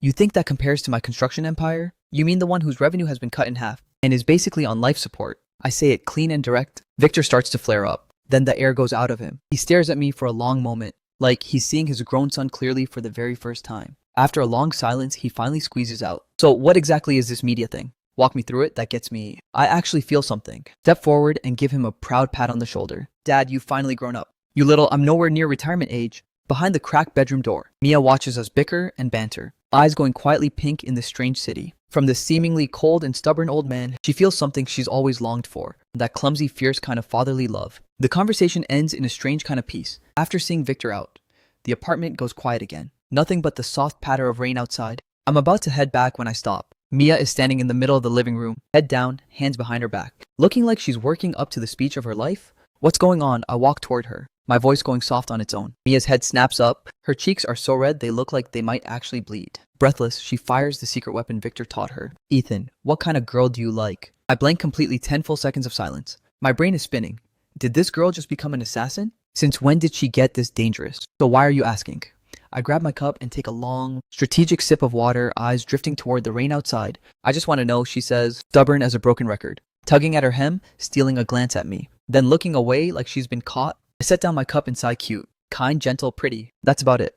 Every word I say. Her eyes get a little brighter. The smile she's trying to hide just keeps sneaking out. I'm laughing on the inside. This girl, could she be any more obvious? But then I shift gears, voice going quiet. Most importantly, genuine, loyal, someone you can build a real life with. That kind of person is rare these days. Old memories surface, and right then, Mia's crystal clear gaze hits me square in the chest, and my heart skips without permission. I would never be like that, Mia. Only the words reach her lips, and she slaps her hand over her mouth. It's late. I'm going to sleep. Good night. I watch her practically flee into her room and slam the door. I lean against mine, pressing my hand hard against my chest. Why is it beating this fast? She's 18, she's still sick. And here I am, catching feelings. Ethan, you are the absolute worst. I pull up my phone and drop a bombshell in my fan group chat. Guys, what if there's this gorgeous, sweet girl with serious congenital heart disease who cooks for me every day, and she's clearly got a crush on me and I'm catching feelings? Does that make me a terrible person? 3 seconds of silence, then the spam army floods in. Bro, you have completely lost it. Delete whatever romance novel you've been reading. Oh, sure. Asking for a friend, nothing to see here, folks.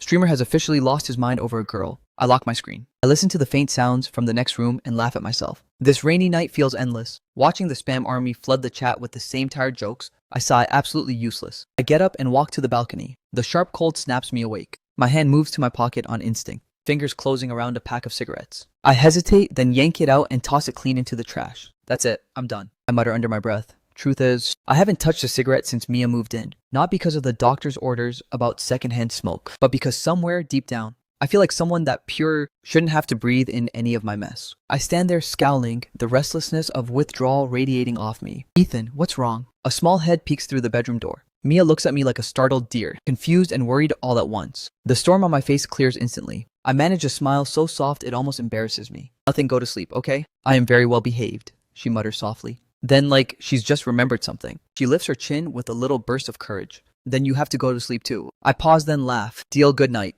I watch her close the door, and that strange unease in my chest finally loosens just a little. December in Chongqing cold bites all the way to the bone. The day of Mia's follow-up appointment.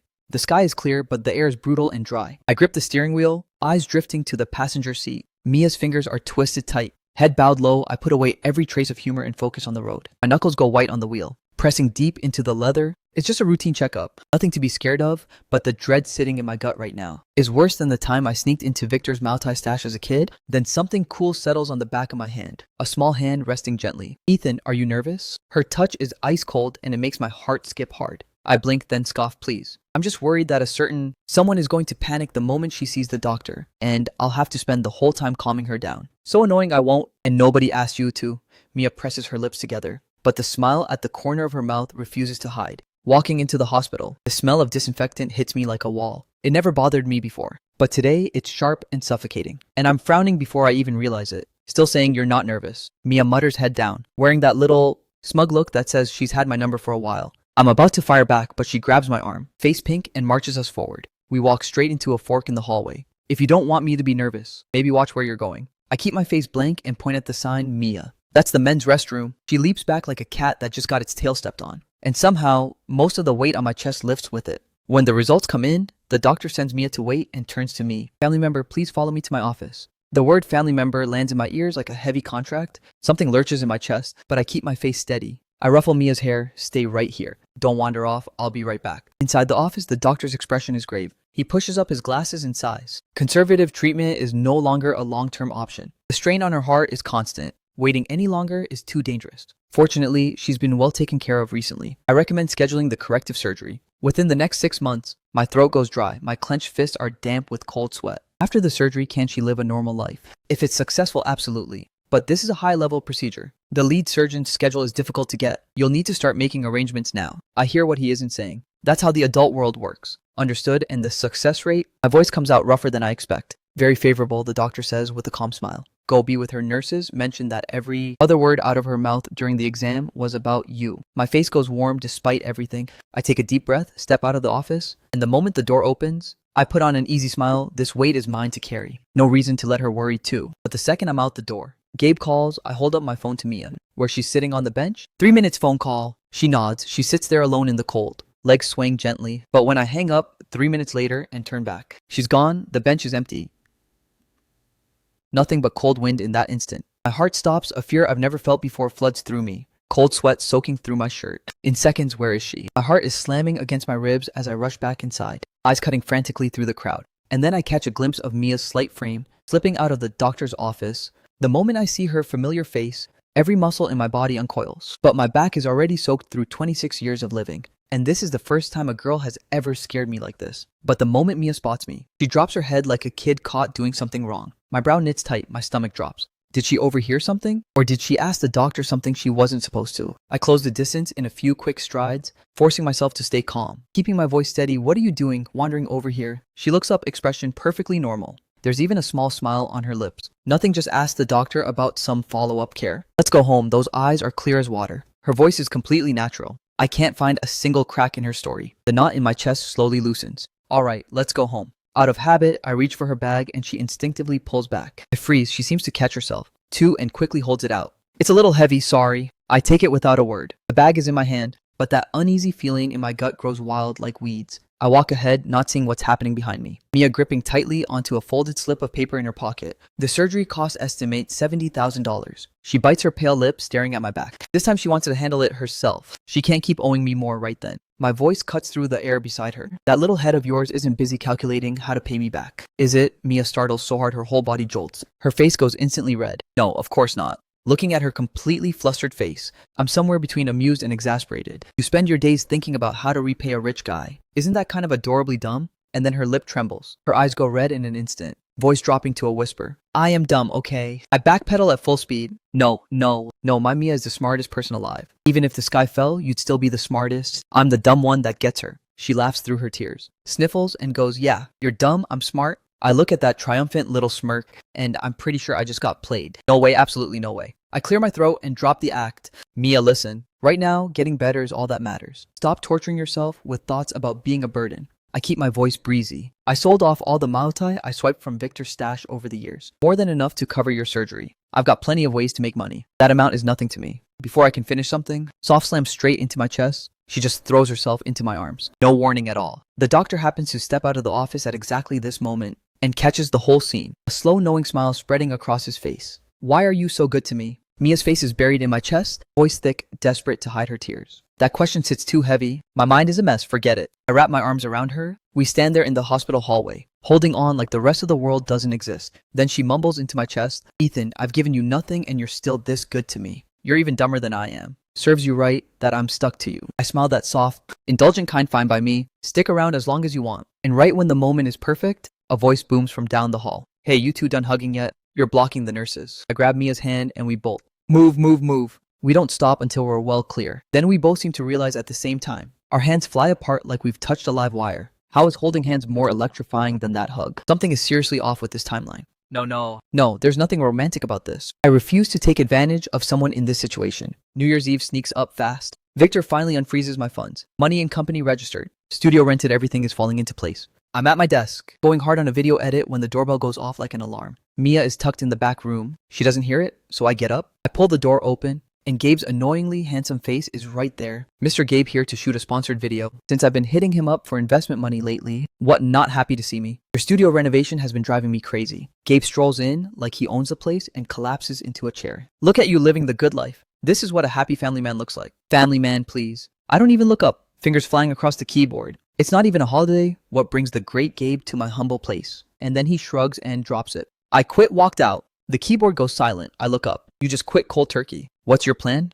Come work with me. I'll give you equity. Get out of here. Gabe laughs. I'm not signing my life away. What kind of friend do you think I am? The broke kind from what I heard. Didn't you borrow from your dad last time? Get lost, we look at each other and laugh. Here's a friendship packed into that one exchange. No words needed. Then I notice a bag by his feet. Hey, what's in there? I stare at the black backpack and narrow my eyes. Real men don't carry bags. Gabe just grins wide. None of your business, man. Relax. I shake my head and mutter something not very polite. We fall into easy small talk. Then the little office door opens. Mia shuffles out, rubbing sleepy eyes. Clearly just finished a draft. She blinks at Gabe, then gives him a little wave. Hey, Gabe. Her face wrapped in that thick scarf. She looks impossibly cute. And Gabe, the moment he sees her, lets his mouth run ahead of his brain. Hey, you filled out. I give him a look. Mia just blinks. Completely lost, Gabe slaps his own forehead. I mean, you look so much healthier. But internally, he's stunned. I've been feeding this girl like it's my full-time job. Truly, something else? I guess I did put on a little. Mia admits, dropping her head, fingers twisting at her sleeve. I've been taking her to every upscale buffet in Shancheng, premium Wagyu king crab, practically a weekly routine.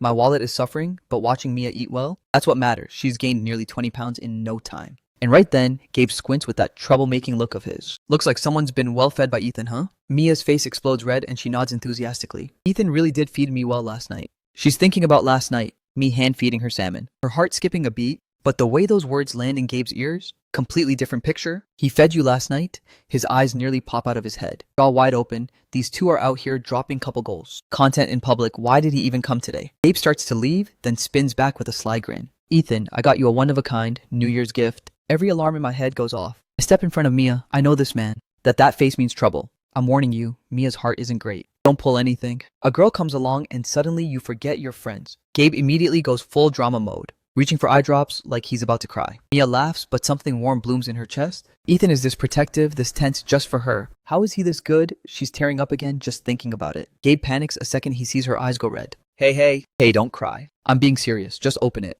This one's specifically for you, Ethan. I take it. It's a custom figurine and printed on the front in big letters. Big boss, I just stare at it. What even is this? It's to celebrate your new company. Gabe grins all puppy eyes. I give him a flat look. Drop the act. I know there's more out with it. There's no way this is the whole gift. He's up to something. Gabe awkwardly scratches his nose. and reaches reluctantly back into the bag. It's actually really cute, Mia says genuinely, secretly thrilled. She feels like she's part of whatever Ethan is building, like she had a hand in it somehow. Then the next second, she goes completely still, like lightning just struck her. She stares at what Gabe pulls out. Same packaging, same style, same flashy design, but the words on this one. Boss Lady Tada, New Year's gift set, one for each of you. Gabe waves the Boss Lady figurine right in her face. Mia's face floods red so fast you can actually watch it happen. That I stiffened and turned on him. Where did you even find this stuff? Custom made for you two. Gabe looks absolutely pleased with himself. What, Mia doesn't like it? Fine. I'll just throw it out besides. Ethan clearly doesn't want it either. And just as Gabe moves to toss it, a tiny, quiet, but very firm voice cuts through Gabe. Mia's head snaps up. She's biting her lip so hard. Face so red, it looks painful. That could you maybe not throw it away? And it all clicks. This guy set the whole thing up. Every bit of it. I shoot him a look that could end lives. He pretends not to notice and just laughs at Mia. Moving fast, huh? But heads up, the Boss Lady figurine was made as a set. Couples only, non-negotiable. That lands like a blade. Mia's blush drops all the way to her collarbone. She knows she overreacted. And yet she still clutches it like a tiny, determined hamster and mutters. It's not like there's a real Boss Lady yet. I'll just hold on to it for now. But what if there is one someday? Gabe presses absolutely relentless. Mia has nothing, she stutters. Fumbles and gives up, burying her face lower and lower. Watching her cradle that ridiculous little figurine like it's precious. Something slams into my chest. A wave of warmth I can't name. And Mia suddenly looks straight at me. Completely serious, Ethan. Gabe put thought into this. You better take good care of yours. I smile and nod, but my head is a mess. Silly girl. Is it really Gabe's gesture you care about, or something else entirely? The night air is electric. Mia grabs my hand and drags me through a hidden shortcut, sneaking us into the Shancheng University campus. The lights are blazing, the New Year celebration is in full swing. There's a shortcut here. Gabe and I went to this school and never once found it. I'm genuinely impressed. Mia blinks with pure satisfaction, then pulls out 2 tickets like she's presenting treasure. Don't worry, tickets handled. I even got you a visitor pass. This much preparation, you've been planning this for a while. I tease, obviously. I really wanted to bring you here. Her eyes are literally brighter than the stars. Where did you get the tickets anyway? Not easy to get. Yuki gave them to me, said her friend, bailed last minute. So she had an extra. Mia's fingers tighten until they go white, and her eyes drift just a little. I see right through it. This girl went through so much trouble just to bring me here. Something warm floods through me. Inside, the place is packed. I can feel eyes on us from every direction. More than when I used to show up with Vanessa. It hits me only now. The girl I took in without thinking twice is turning heads everywhere. Ethan, what are you spacing out about? Mia tilts her head at me. Was I smile back. You absolutely were, she says, then catches the way I'm looking at her, and her face goes warm. In an instant, right on cue. Yuki and Selena appear, both wearing matching knowing grins. I knew it. Mia begged for those tickets. It's Ethan this, Ethan that, every single day. Yuki's voice could fill a stadium. Saw this coming. I produced 2 fruit candies and popped them into their mouths before they can say another word. I turn back and walk straight into 2 big, hopeful eyes. Ethan, do I get a candy too? I clear my throat and pull a bucket of fresh, steaming popcorn out of my bag like magic. Is that just for me? Mia's eyes overflow with delight. Dream on, it's for your roommate. I say it just to mess with her. No, it's not. This is mine. She transforms into a tiny, fierce tiger, hugging that popcorn bucket tight against her chest. I flip through the program. Yuki shoved at me, lots of singing and dancing tonight. You should get up there. I know her voice is something else. Not a chance, Mia says flatly. I smile and shake my head, eyes drifting out toward the crowd. You deserve a bigger, brighter stage. Go see more of the world at the word future. A flicker of light crosses Mia's eyes, then dies just as fast. Her head drops low, her voice shrinks to almost nothing. If I sign up, I'd have to rehearse then. I can't stick around you. I don't even know if I'll have a future. I just want more time with you. Those words hit like a hammer, slamming straight into my chest. My composure solid as stone until now. Nearly shatters. Don't say things like that. I look her dead in the eyes. Every word deliberate. Your future is long. You hear me without thinking. I reach out and take her small, delicate hand in mine. The noise of the whole crowd drops away. All I can hear is my own heartbeat. Ethan, you're kind of scary right now. Mia stares at me in a daze, murmuring to herself, I've never seen you like this. But with her hand in mine, something inside her settles quietly and completely. The stage blazes with light. Mia watches the show. I can only watch her. She has no idea. She's been sitting at the top of the campus beauty rankings by a landslide, the warm glow. I study the flush of her profile and lose myself. Ever since this girl showed up, my life has been turned upside down. She went from a fragile porcelain doll to the bright, lively girl standing next to me now, who will tell me without hesitation that she wants to stay by my side. My brain goes fuzzy. I'm done for this time. I've actually fallen, and right at that moment, chaos. Yuki suddenly grabs her throat and wails, Mia, I'm done for. My throat is killing me. My performance is ruined. She clings to Mia's sleeve, looking utterly pitiful, while her eyes keep sneaking glances at me. I stare. This acting is embarrassingly bad. Anyone could see through it. But of course, Mia believes every word, spinning around in a panic. If you can't sing, what are you going to do? You're up so soon. Yuki doubles down, then pivots in a flash and grabs Mia's arm. It's a duet with Zach, A Little Happiness. Mia, I need you. Please go on for me. You have such a beautiful voice, please. Mia looks like she's just seen a ghost. She shakes her head in a blur. No, that it's a guy-girl duet. Watching all this, I smile to myself. About to call Yuki out when Miss Lee, the student advisor, walks over at exactly the wrong moment. Yuki launches into a full briefing and pitches Mia hard. Miss Lee studies us both, then breaks into a smile. Ethan, you're a great singer. You even recorded a song for the anniversary event a few years back. Perfect for a love duet. Take Mia up there with you. I blink, Miss Lee. What kind of logic is that? Singing with a male classmate is inappropriate, but singing with me is fine. You're the one stirring things up here. Is this okay? Mia shrinks behind me, small hand gripping the back of my jacket. I feel her trembling and every hard edge in me just melts. I lean down and murmur, what do you say? Give it a shot. I've got you. Is it really okay? She asks. Still lost. It's more than okay. I grin and give her a nudge. Mia chews her lip and wrestles with it and finally nods. Neither of us notices. Yuki and Miss Lee exchange a glance behind our backs and share a very deliberate wink. Meanwhile, in a corner of the audience, Vanessa is scrolling her phone, complaining to Summer that the whole night is boring. Summer rolls her eyes. Don't throw my kindness back at me. I fought for these tickets. Summer is Vanessa's best friend and coworker. She dragged her here to clear her head. She knows Vanessa's ex is Ethan, the food blogger. She also knows there's a new girl in his videos now. Broke up out of nowhere and moved on without skipping a beat. What a guy. Summer curses him silently. Just then, the MC's voice booms across the hall. Please enjoy A Little Happiness. Performed by Mia and Ethan. The name hits like a slap. Vanessa's head snaps up, face full of disbelief. Ethan, is that a coincidence? Her heart seizes and starts pounding. It has to be. Then, the next second, I walk Mia into the spotlight. The crowd erupts. Isn't that the campus beauty? Who's that guy next to her? They look incredible together. Mia's lips are drained of color. I feel her tension and give her hand a gentle squeeze. Don't be scared, just follow me. Same as when we sang at home. If the crowd is too much, just look at me. She nods firmly and something in her steadies. Meanwhile, Yuki, whose throat was apparently dying 2 minutes ago, is now miraculously cured, screaming her head off. Get together already. Kiss, have babies. Her partner, Zach, walks over wearing the most pained expression. Yuki, what is your deal? I got all ready for this, and now I'm just standing here. Zach, don't be upset. I'm doing this for a friend's happiness. Yuki bats her eyes. I'll make it up to you. Dinner fancy buffet on me. The mention of a free meal dissolves every last bit of Zach's frustration, especially since he's had a crush on Yuki forever. The intro ends, I go first. My voice, low and warm, reaches every corner of the room. I hear raindrops fall on the green. I hear the distant school bell ring, but I don't hear your voice calling out my name.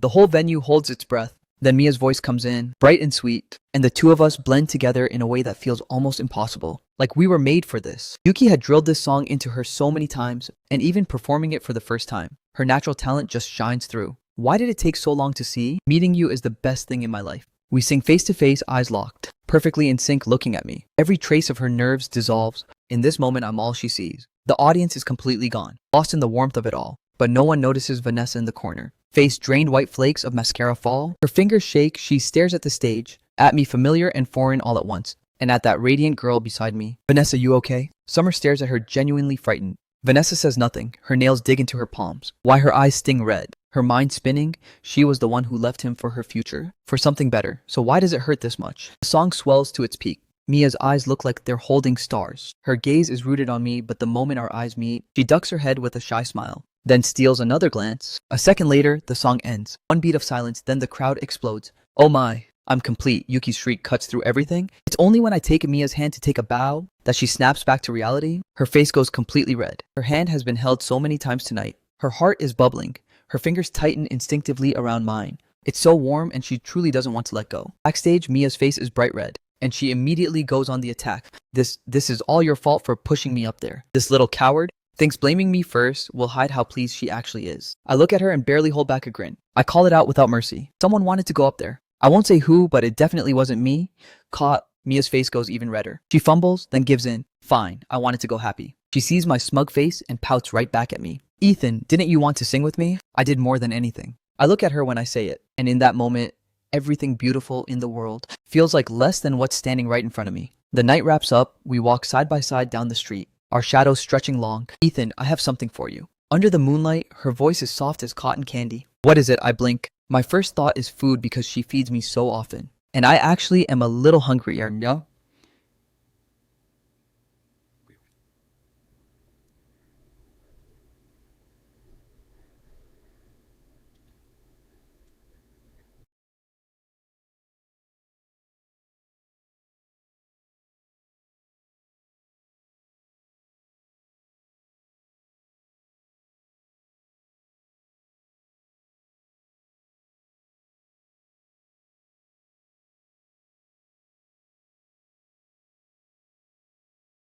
But one look at how serious she is, my heart skips hard. What on earth did she prepare? The night deepens. Campus lampposts cast warm golden halos into the winter dark. Mia looks at me, I look at her. The only sound between us is the soft cross of our breathing. After a few seconds of silence, I break it with forced ease. Please tell me it's food, because I'm actually kind of hungry. It's not food.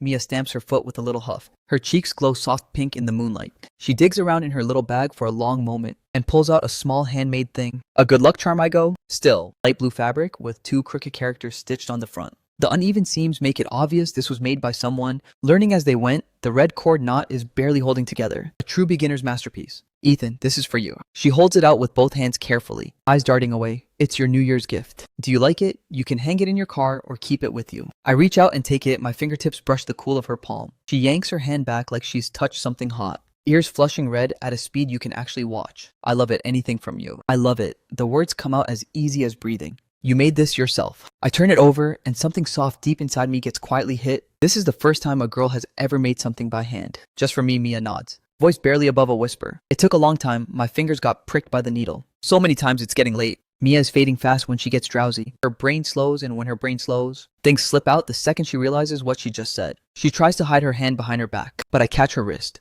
There's no wound left to see. But her words just jab something in my chest. Ethan, I lied. The needle barely got me really. Mia pouts and defends herself, looking equal parts pitiful and adorable dummy. I run my thumb gently over her fingertips. My voice carries more tenderness than I even realize. Don't push yourself like that. I can't bring myself to scold her. All I can do is curse myself internally. I've been so buried in work, I completely forgot to get her anything for New Year's. But I wanted to give you something. Mia murmurs softly, then she suddenly remembers something and adds quickly, Ethan, you're not allowed to make fun of it. It might look a little rough, but I really truly put my heart into it. Her voice is small and soft, and it lands on my heart like something heavy. I look at the crooked stitching and let out a quiet laugh. It is a little rough, honestly. I meet her wounded look and carefully tuck the charm into the inner pocket of my jacket, patting it against my chest, but I really love it. Those soft words push back the cold of the winter night. Mia pulls herself deeper into her coat, warm from the inside out. Her bright eyes curve into little crescent moons. Is this the only one you made? I ask casually. Uh-huh. Just one. Mia blinks and lies quietly, pressing her fingers against the identical one still in her pocket. Silly Ethan, as if there's only one. Everyone knows these things only work in pairs. But nothing she does escapes me. My eyes catch the movement. Something unnamed stirs in my chest. Suddenly, I feel like I have to do something right now. Want to take a selfie?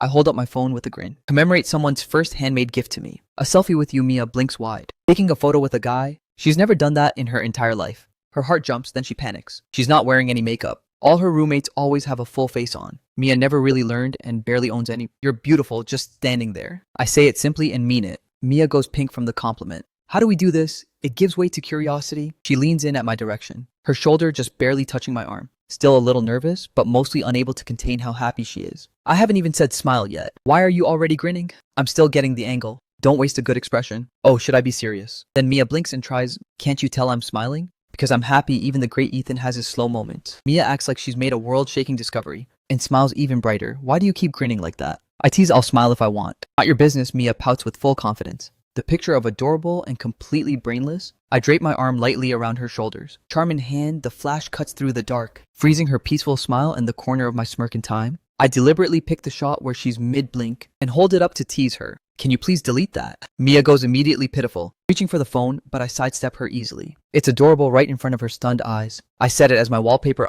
You'd better pay me for that. Mia's face goes red as a ripe apple would. A photo of you not wearing. Actually, never mind. My mouth runs ahead of me. Mia's eyes go wide. Would you? No, absolutely not. She's so flustered, her whole face floods red. I ruffle her hair. I'm kidding. I would never. She's still puffed up with indignation. We're close. I can get away with it. My skin is thick as a wall. Who said we're close? Mia stumbles over her own words. Even if we are, you can't be imagining things like that. That kind of thing should at least wait until after, and right now it is absolutely off limits. What are you thinking about? I grin at her. It flies out of Mia's mouth before she can stop it. I give her the slowest blink. Did you just steal my line? No, wait. That's not how did that happen? Mia is in full panic. She spent one New Year's with me, and now she's turning into me. Ethan, what are you doing? We reach the campus gate. Mia peeks at my screen, too curious to stop herself. I'm posting this to show off. Mia grabs my arm, wide-eyed and flushed. Please don't. I look terrible? It's so embarrassing. The expression on her face is a masterclass in pure misery. I laugh. Okay, I won't. And for once, I actually mean it. I lock the phone and put it away. Wait, you can't just not post it like that. I was just a little shy, that's all. Mia looks down, chewing her lip in silence. fingers twisted into knots. This semester, she's added a lot of classmates online.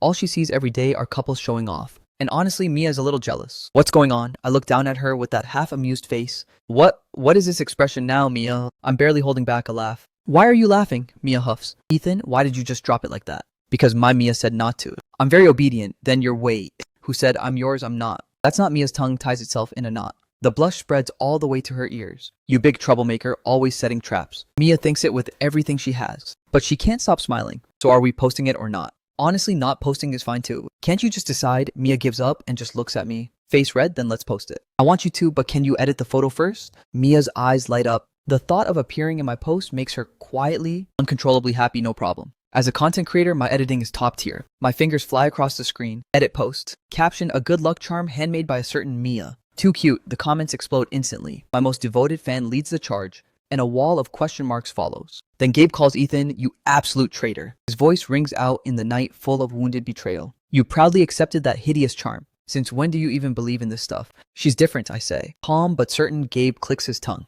She's got you completely wrapped around her finger. Hasn't she? He laughs like an idiot on the other end. Vanessa used to send you stuff all the time. But I never saw you showing off like this. That name lands wrong. My brow furrows without thinking. Gabe has no idea what really went on. Those so-called gifts from Vanessa, she'd take the cash gift. I sent 1,314 yuan. Then turn around and order a 30 yuan delivery cake. Just to check the box, Ethan. You okay? Mia is sharp. She catches the shift in my mood right away and quietly tugs at my sleeve. I'm fine. I hang up, keeping my voice easy under the cool moonlight. I glance down and meet Mia's eyes full of concern. Don't think about all of that, Ethan. The call was on speaker. Vanessa's name had already reached Mia's ears. Every word of it since I met you. I stopped thinking about all that. The words leave my mouth and my heart skips a beat. I cover it with a light cough. That guy Gabe, he never knows when to keep quiet. I reach over and ruffle Mia's hair. Ignore him, Mia nods. Then suddenly lights up like she just remembered something huge. Her eyes shine as she stares at me. Oh right, I never said Happy New Year. Mia presses her lips together and blinks, her voice soft as a feather, brushing against my heart. Happy New Year, Ethan. She looks up at me, her gaze clear as glass. For a moment, every star in the sky seems to dim, looking at how earnest she is. I can't help but smile. Happy New Year, Mia.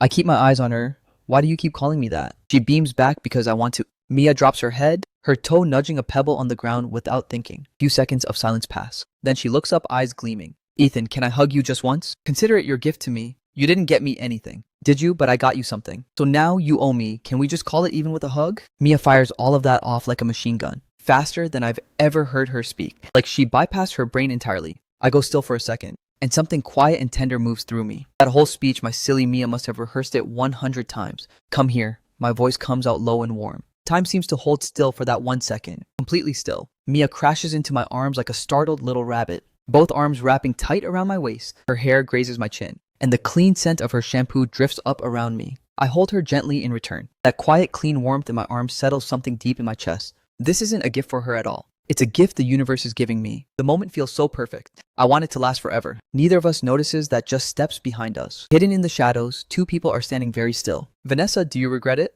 I don't know what happened between you two, but Ethan doesn't seem like the type to just walk away. Maybe there's a misunderstanding. Talk it out, you might still be able to fix things. Under the shadow of a tree in the distance, Vanessa and Summer stand side by side, watching Mia and me hold each other. Impossible. Absolutely impossible. Vanessa bites down hard on her lip, her voice going rigid. Regret what? That word is not in my vocabulary. Seeing how final she sounds, Summer pushes again. So Vanessa, was it really you who ended things? Vanessa exhales slowly. Yes, it was me. She turns away, like she can't stand watching another second, and says to Summer, he wasn't good enough for me. He couldn't give me the life I deserved. He just couldn't.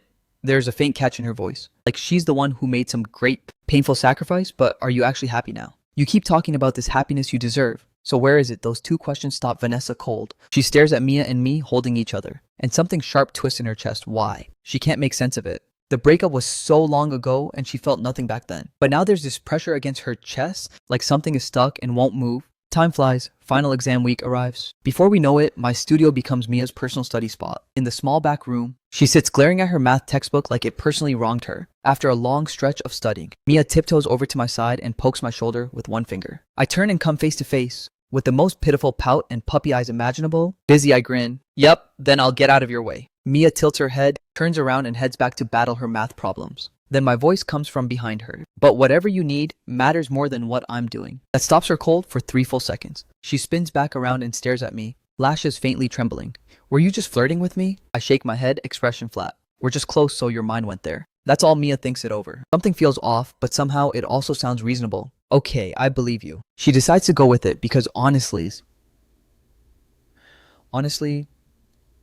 I do come across as a clueless guy who has no idea how to flirt. Trust is what matters most between us. Her completely sincere, hopelessly innocent face gets me right in the chest. Inside, I'm already laughing. Outside, I keep a perfectly straight face. So what was this very important thing you came to tell me? Help me with this problem? Mia says it like it's obvious. How does this formula even work? I still don't get it. Her voice is so soft. It almost sounds like she's pouting. Explain it one more time. I take the textbook and go into full patient tutor mode. But partway through, I notice she isn't listening at all. Just staring at my face, Mia. I tap her on the head, expression unchanged. Can you focus? I am focused. She fires back, clearly guilty, rubbing her forehead like I actually hurt her. Then she brightens. Wait, you've been helping me study for so many days. Shouldn't I be paying you tutoring fees? I laugh again, and where exactly would that money come from? Don't underestimate me. Mia bounces off the couch, digs into her bag, and pulls out a little notebook. I've actually been saving up. The pages are covered in tiny entries tracking every bit of income. Yesterday's video ad share, 1,000 yuan. Next to that figure, a tiny hand-drawn heart on my suggestion. Mia had opened her own video channel. With a boost from my audience, her numbers on her own account are already impressive. Looking at her little savings log, something tugs at my chest. This girl, her body still isn't fully recovered yet. She's been quietly doing all of this behind my back. Why didn't you ask me what the writing income was from? Mia blinks, genuinely puzzled. I never told her about the novel, so why didn't she ask? I earned it writing a novel. Obviously. I can't hold back a laugh. How did you know? Mia's eyes go wide as saucers. Are you serious right now? You lock yourself away for hours every day, writing. Anyone could figure that out. That's a total lie. I can't exactly admit. I read her work in secret and spent every day posting anonymous comments begging for updates. That would be unhinged. It would completely destroy my image as a man of integrity. You really didn't sneak a read. Mia narrows her eyes at me. No lying, Ethan? Do you really think I'd want to lie to you? I look at her with nothing but warmth. She hesitates. No, I guess you wouldn't. Mia feels bad for doubting me. Okay, the point is I have money now, and the point is you don't need to pay me. Your tutoring is free. She gets me again. This hopelessly adorable girl. I can't help reaching over to mess up her hair. Forget it, just pass your exams. If you fail anything, I'm charging double. That's completely unfair. Mia puffs up and glares at me, but as she turns to leave, the corner of her mouth quietly curls up. The night deepens, we pack up and head home, continuing to study in Mia's room. The only sounds are turning pages and the occasional question. I watch her profile as she focuses, and think that even a quiet night like this has its own kind of beauty. The only problem is teasing her might be getting addictive. She's so easy to tease, so clueless, so ridiculously cute about it. Who could resist lucky for her? She ran into a man of integrity like me. Fuck. Finally done, Mia lets out a long breath, then suddenly claps a hand over her chest and eyes me with suspicion. Ethan, were you just peeking down my collar? Is that really the kind of guy you think I am? I ask, completely deadpan yes. Mia nods very seriously. If we're not dating. You can't look even if we are dating. You'd still need my permission. Otherwise, it's off limits. In conclusion, I wasn't looking. I deliver this with complete conviction. That actually makes sense. Mia looks confused, like she agrees but can't figure out why, before she can argue further. I get up to grab something. Mia bites her lip, cheeks flushing pink. Running away because you're guilty. No, I have something for you. My expression shifts, genuinely serious. Now what is it? Curiosity floods Mia's face. It didn't cost anything, I say, shaking my head and place the object into her palm. A lucky charm. Mia looks down. It's a small, finely crafted charm. A red cord tied around a little pouch embroidered with 4 characters, meaning a smooth and peaceful life, surrounded by patterns she can't read. She's never seen anything like it. This, a protection charm. Are you giving me one too? Mia blinks, eyes clear and soft, lashes fluttering. It's a lucky charm. Nothing too serious, I say, keeping my voice easy like it means nothing. Carry it through your exams. It might keep you from failing when they're done. Don't throw it away. Keep it on you for a while. It's nothing special. Why? Because anything you give me is important. Mia says. She tucks the so-called lucky charm away like it's made of gold, then thinks for a moment. Did you buy this somewhere? Yeah, just ordered it online. I smile easy and unbothered, but my mind drifts. 3 weeks ago on a misty early morning while Mia was in class, I drove alone to Lingyan Temple on the edge of the city. The mountain air was thick with moisture. Stone steps dark and slick with dew. Wound up into the mist, I found an old monk, white-browed, white-bearded, with a kind face, and told him why I came. Master, I'd like to ask for a blessing. The monk looked up, his gaze calm and clear. For whom? For someone who matters a great deal to me. I paused, then spoke steadily. Her health isn't good. She has a surgery coming up. I want her to be safe, to be well, to be free from harm. The monk studied me for a moment, then nodded slowly. Sincere heart makes it work. Follow me inside the hall. Sandalwood incense curled through the air. Quiet and sacred, I knelt down on the meditation cushion. Hands pressed together, the master sat nearby, striking a wooden fish drum, chanting sutras with a reverence I could feel all the way through. I closed my eyes, hands clasped, my mind turning over and over the same simple prayer. Let her be safe, let her be well. Let the surgery go smoothly. Let me stay by her side. Time slipped past quietly when I finally opened my eyes. My knees had long gone numb, a faint sweat soaking my palms. That weight, the fear, the seriousness of it hit harder than anything I'd ever faced before. The monk placed the blessed charm into my hands, its red cord hanging gently. Keep goodness in your heart and good fortune will follow. I cupped the charm carefully in both hands,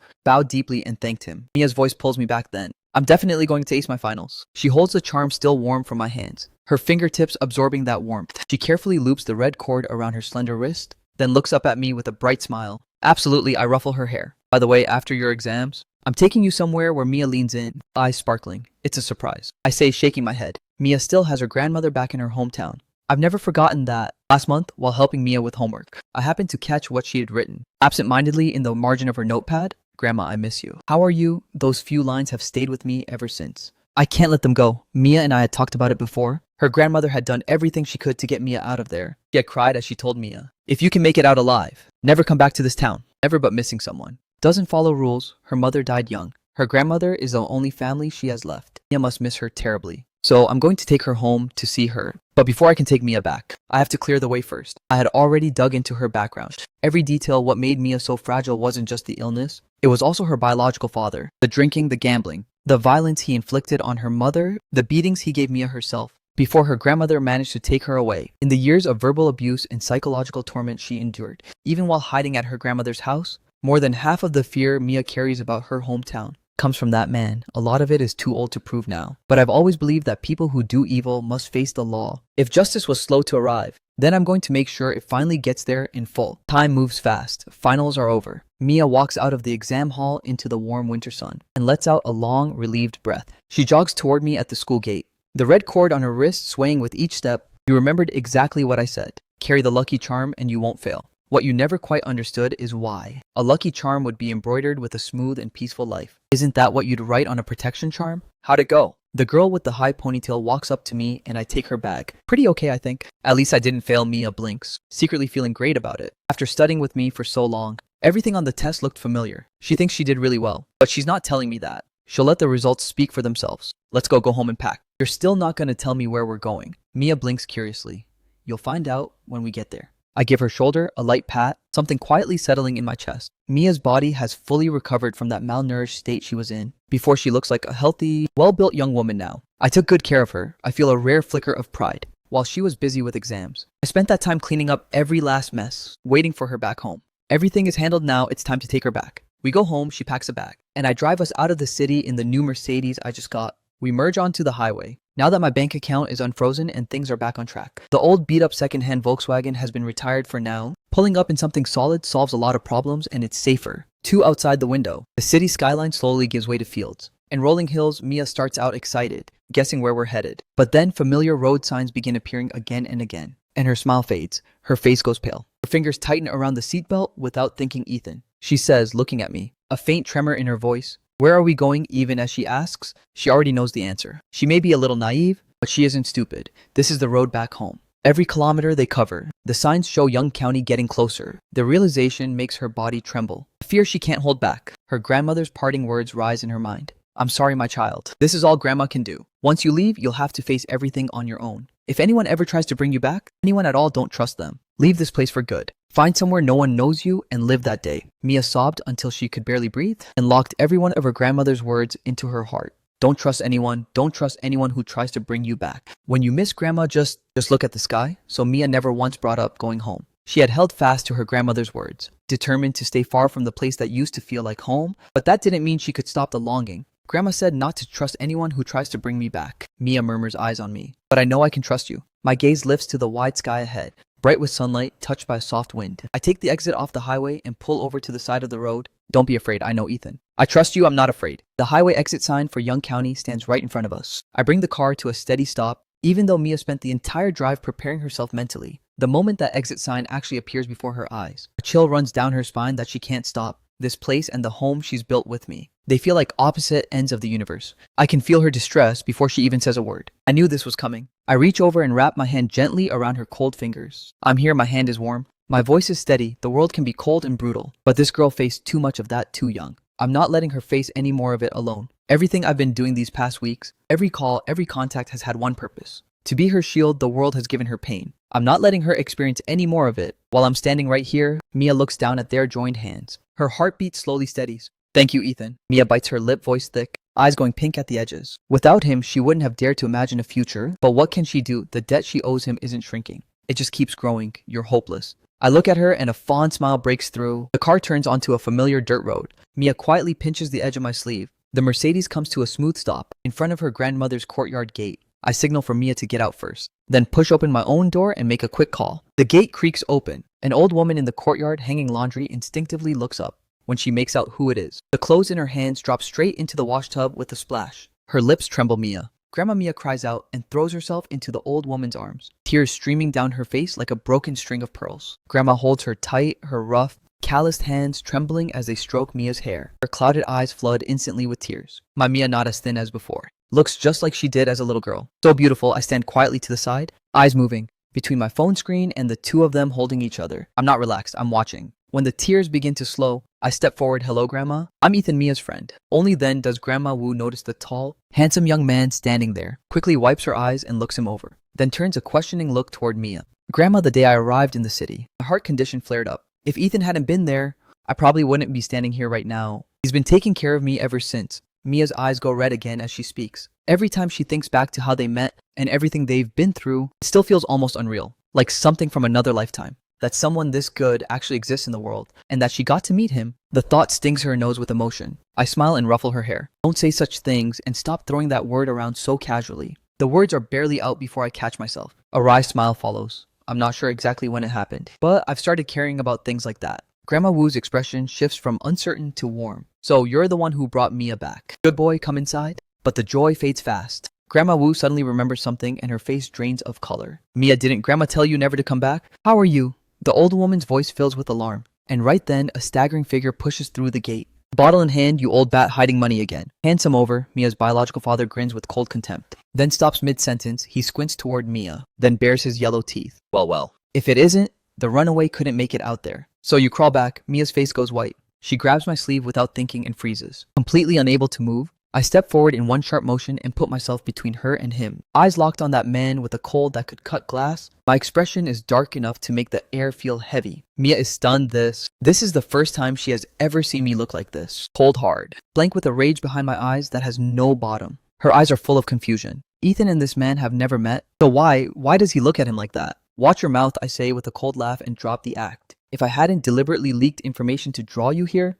do you really think you'd have shown up today pretending to be drunk? You've been looking for Mia, haven't you? Your meal ticket ran away and it's been eating at you. You've had people searching everywhere and came up empty. Am I wrong? A faint smirk plays at the corner of my mouth. Those words land hard. His expression collapses. The act drops instantly, replaced by something cold and dark. Who are you? He looks me up and down, then sneers. So this girl's been out there running around with some guy. You have no idea who you're dealing with. Even a powerful snake can't crush the one that owns the ground. He doesn't get to finish his threat. Outside the gate, sharp sirens cut through the air. Don't move, police. The shout hits like a thunderclap. His face goes slack. Whatever was on the tip of his tongue dies in his throat. His expression cycles through something extraordinary. Two officers storm through the gate fast and no nonsense and move straight for him. You are suspected of illegal gambling and assault. Come with us. The stone-faced officer wastes no words. He snaps a pair of handcuffs onto his wrists. Both officers glance at him with barely concealed disgust and turn toward Mia, standing there, drained of color. Something pained and pitying moves through their eyes. If I hadn't walked into that police station a week ago with a thick stack of evidence, these two officers would never have believed that, hiding right here in their own precinct, was someone this vile.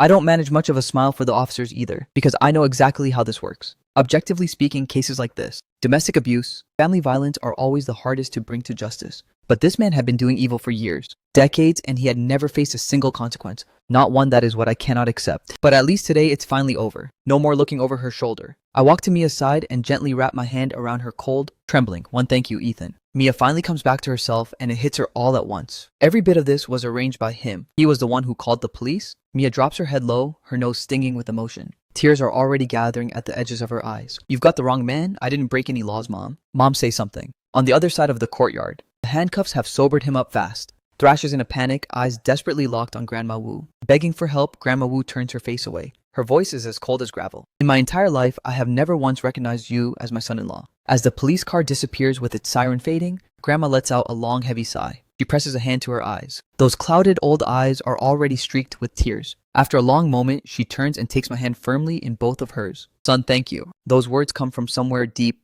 It's just what needed to be done. I shake my head gently, a quiet smile at the corner of my mouth. I reach over and softly pat Mia's trembling shoulder, steady patient until she finally breaks. She cries, really cries, and collapses into my arms. Only then do I exhale, let it out. Cry it all out. That's the only way to truly cut free from the dark. From the small, narrow kitchen inside, the long mist smell of home cooking drifts out for this meal. Grandma insists on making every dish herself. Mia stands beside her, helping obediently. Every now and then, warm laughter floats out from the kitchen. I sit in the small courtyard watching it all. And something in the softest part of my chest gets hit hard. Family. This is what real family looks like. Then again, I think about it. Maybe family is family everywhere. After all, I steal the old man's liquor to help him quit drinking. If that isn't deep selfless love, what is? I did consider going into cook, but honestly, my cooking is a little too advanced for their taste. After fumbling around uselessly for a bit, I gracefully stepped aside. Not getting in the way counts as helping. The table today is packed. Most of the ingredients I carried in from the city. Knowing Grandma doesn't have much, I made sure to bring every cut of meat, every vegetable, plus a few things that would be hard to find out here. Something good for her health. Pork rib and corn soup, steamed egg with foie gras fish, fragrant pork strip scallion, sea cucumber, and the classic tomato and egg stir fry. At the table, Grandma Wu keeps piling food into my bowl.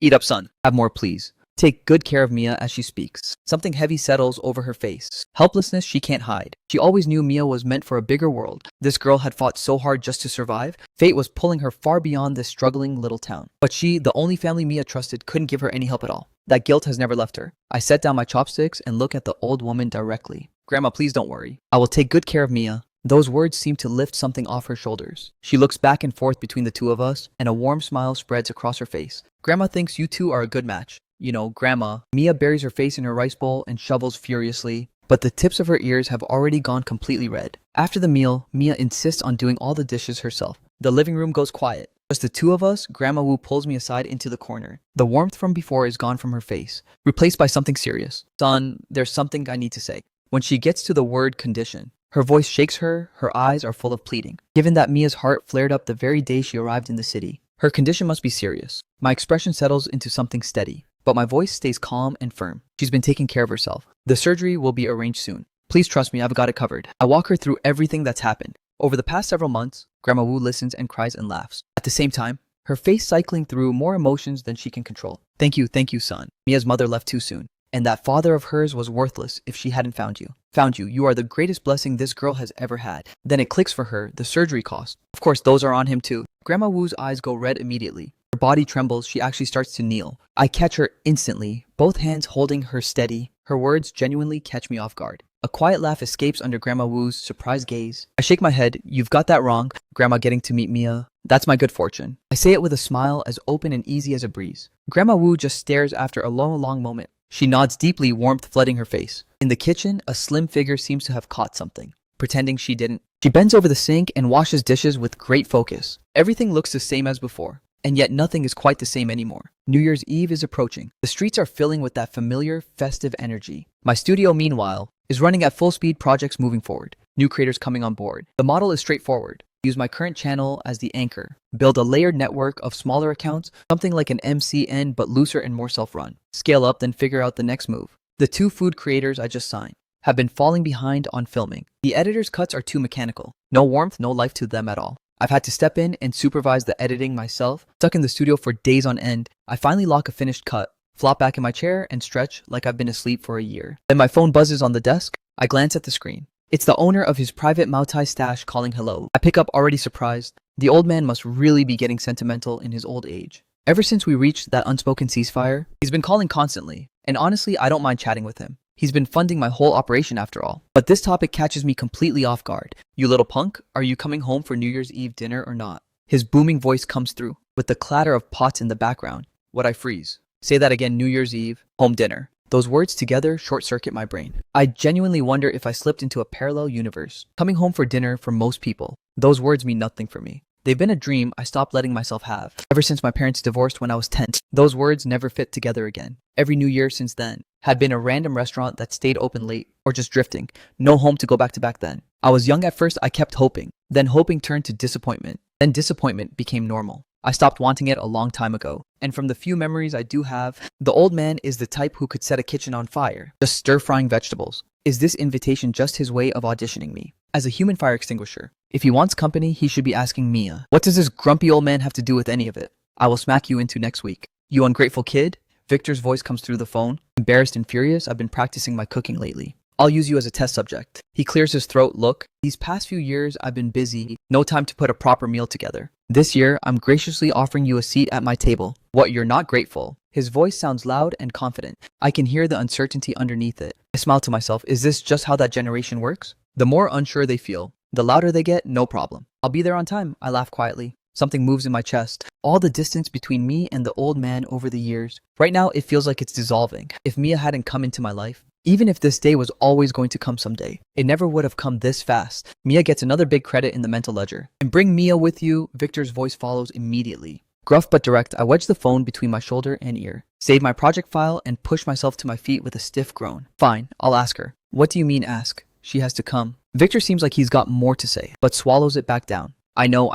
Honestly, I wouldn't want to come without her anyway. I can't help laughing. I stop arguing and hang up. The moment I turn around, I find Mia standing quietly in the doorway. No idea how long she's been there, holding a steaming cup in both hands. Those big eyes blinking at me like a deer. I think I just heard Uncle Victor invite us to New Year's Eve dinner. Mia tilts her head, and there's a flicker of excitement in her eyes she can't quite hide. Come sit. I pat the spot beside me. She settles in immediately. Quiet as a little cat, I put on a serious face and tease her. Did you mishear? He only asked me to come. Then what am I supposed to do? Mia's face falls instantly. She looks so pitiful, it's almost like she's about to cry. You can come along as my accessory. I say it with a wicked grin. Want to or not? No thanks. Who wants to be your accessory? Wait, accessory. Mia tilts her head and goes, still trying to figure out if there's a hidden meaning. Does accessory mean you're bringing me along? A moment later, Mia snaps her head up. Her eyes are bright and excited. Color blooms across her cheeks. How are you this cute?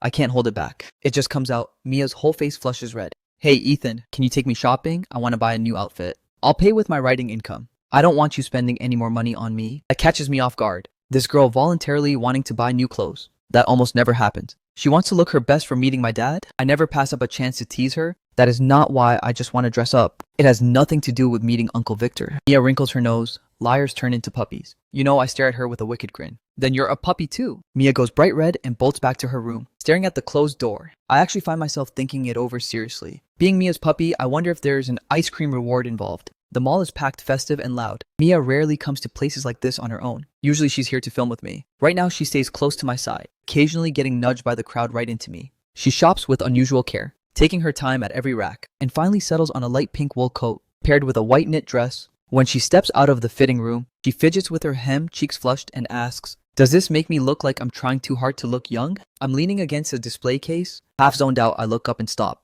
Under the warm golden light, the pink and white makes her skin look like cream. The fitted waist traces a curve that's hard to look away from. Below the hem, her pale legs peek out. And below that, her usual black and white sneakers. The whole look is soft and playful and just stunning. She's genuinely beautiful. This is the first time I've seen Mia all put together like this. Over the past 6 months, her hair has grown out too, falling soft past her shoulders, resting around her waist. The whole look is the definition of sweetly beautiful, and she was already completely adorable to begin with. I snap my gaze away. I swallow this one. I instinctively reach for my phone to pay, but Mia moves faster and blocks me. I've got it. She's already holding out her payment code. Stubborn as ever, we agreed, I'm paying. I don't argue, I just watch her complete the payment and feel a smile pull at the corner of my mouth. Ethan, you've kind of been staring at me this whole time. Mia, now in her new outfit, me carrying her old clothes, catches on as we walk out of the mall. Every time she looked back, she found my eyes on her. Yeah, because you look really beautiful today. I say it looking straight at her. Completely serious, that kind of direct, unguarded compliment turns her face red. She ducks her head,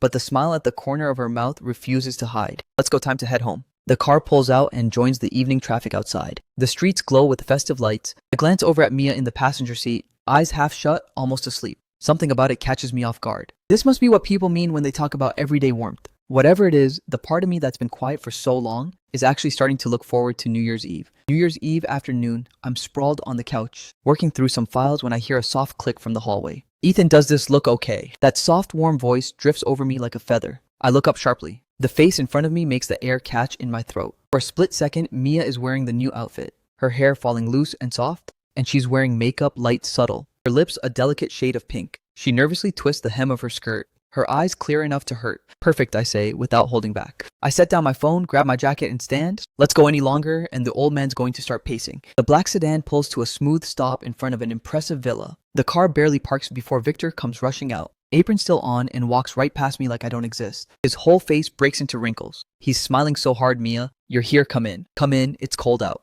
Hey, you know what you look like right now? I stare at him. You're grinning like a total creep. I go in without mercy. You don't know anything. This is called keeping a cheerful spirit. Victor shoots me a withering look. Less talking. Get in here and help me in the kitchen. I step inside and my phone screen lights up with an email notification. I see who it's from and my stomach drops. New Year's Eve afternoon. Why is Mia's surgeon sending a message right now? The table is already covered in dishes. Not all of them pretty, but the portions are generous and the effort is undeniable. Honestly, I've been impressed all afternoon. I swear on everything before today. This man was the type who wouldn't even bother picking up a tipped over bottle of oil. But every single dish on this table came out of his hands. I just washed and chopped. Nothing more unlike last time at my place. Victor guarded the kitchen entrance like it was a fortress. Absolutely no letting Mia step inside. She tried multiple times to sneak in and help every single time she was turned back. The last attempt ended with Victor physically steering her out. Mia feels a little put out, but also strangely warm about it. She's not oblivious. She understands what this means. A girl meeting the family for the first time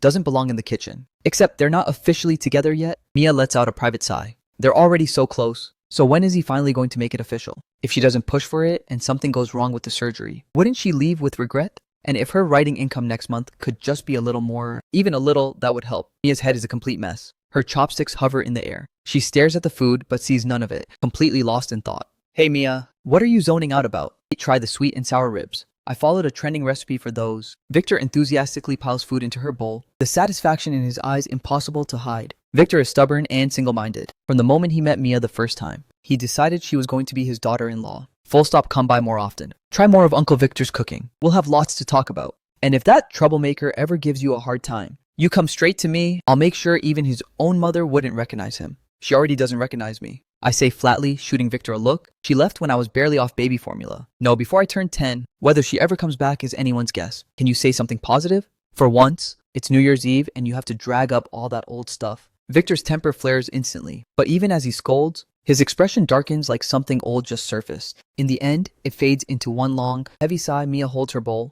cheeks pink, and says quietly, "Thank you, Uncle Victor. And honestly, Ethan really is so good to me." Victor laughs. Is that so good? That means he hasn't been embarrassing me out there, really. He's been incredible to me. Good is not enough. There's always room to do better. After a few rounds of drinks, Victor's mouth is fully open for business. I sit quietly and watch him perform. Watch the old man genuinely chatting away with Mia like old friends, and a smile appears on my face without me noticing. What I haven't told Mia is that this cold, quiet villa, I haven't set foot in it for a very long time. Uncle Victor, let me get you some more rice. Mia notices Victor drinking but not eating, and volunteers herself into the kitchen with an empty bowl. With Mia out of the room, Victor puts a hand on my shoulder and drops his voice. Treat that girl right. If you let this one go, you will never find better. No matter how hard you look. He lets out a long sigh, his gaze going somewhere distant. Back then, if I hadn't fought so hard with your mother, he trails off. I don't respond. Instead, I do something I almost never do. I put a piece of food in the old man's bowl. You can't take all the blame for what happened back then. It's done. The past is the past. Let's just look forward. I shake my head gently. Obviously, I've lived long enough to know more than you. Victor slaps the table and looks up.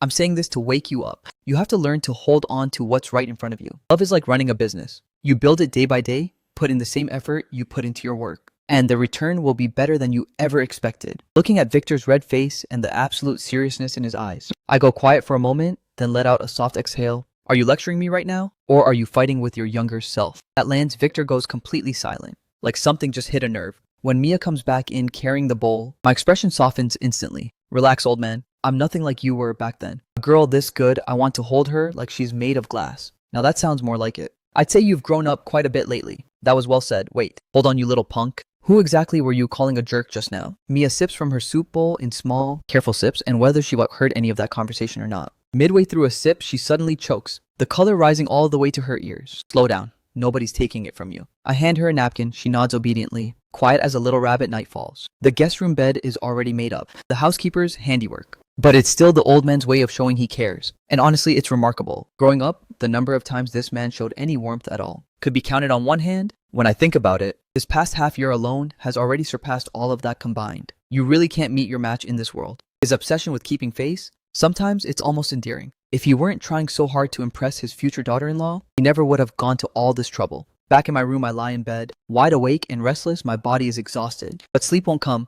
Fireworks keep exploding outside, lighting up the ceiling. My head is full of everything the old man said tonight, and the image of Mia under the warm light, that shy, soft look in her eyes. I push myself upright, my hand is closed, tight around the roughly stitched protection charm, my fingers tracing the uneven characters stitched across it. Something surges up from deep inside me like a tide. I breathe in slow and deep. I wake up my phone screen and open the email that has been sitting in my inbox since this afternoon. This time I read it word by word. Not like before when I only skimmed it. I'm afraid of missing even a single punctuation mark. Back then, Mia was right there with me. I was afraid that if I read it carefully, I wouldn't be able to control my face. Even more afraid that she, sharp as she is, would catch every worry I tried to hide. The surgery date is getting closer. On the outside, I'm all smiles and jokes with Mia, but this thing sits in my chest like a ticking bomb counting down. I finish the email and my heart sinks to the floor. The message is short and direct. The specialist team has completed a new assessment of Mia's condition, and the surgical plan has changed. The good news is that even though the condition is more complex than expected, the minimally invasive corrective surgery is still possible.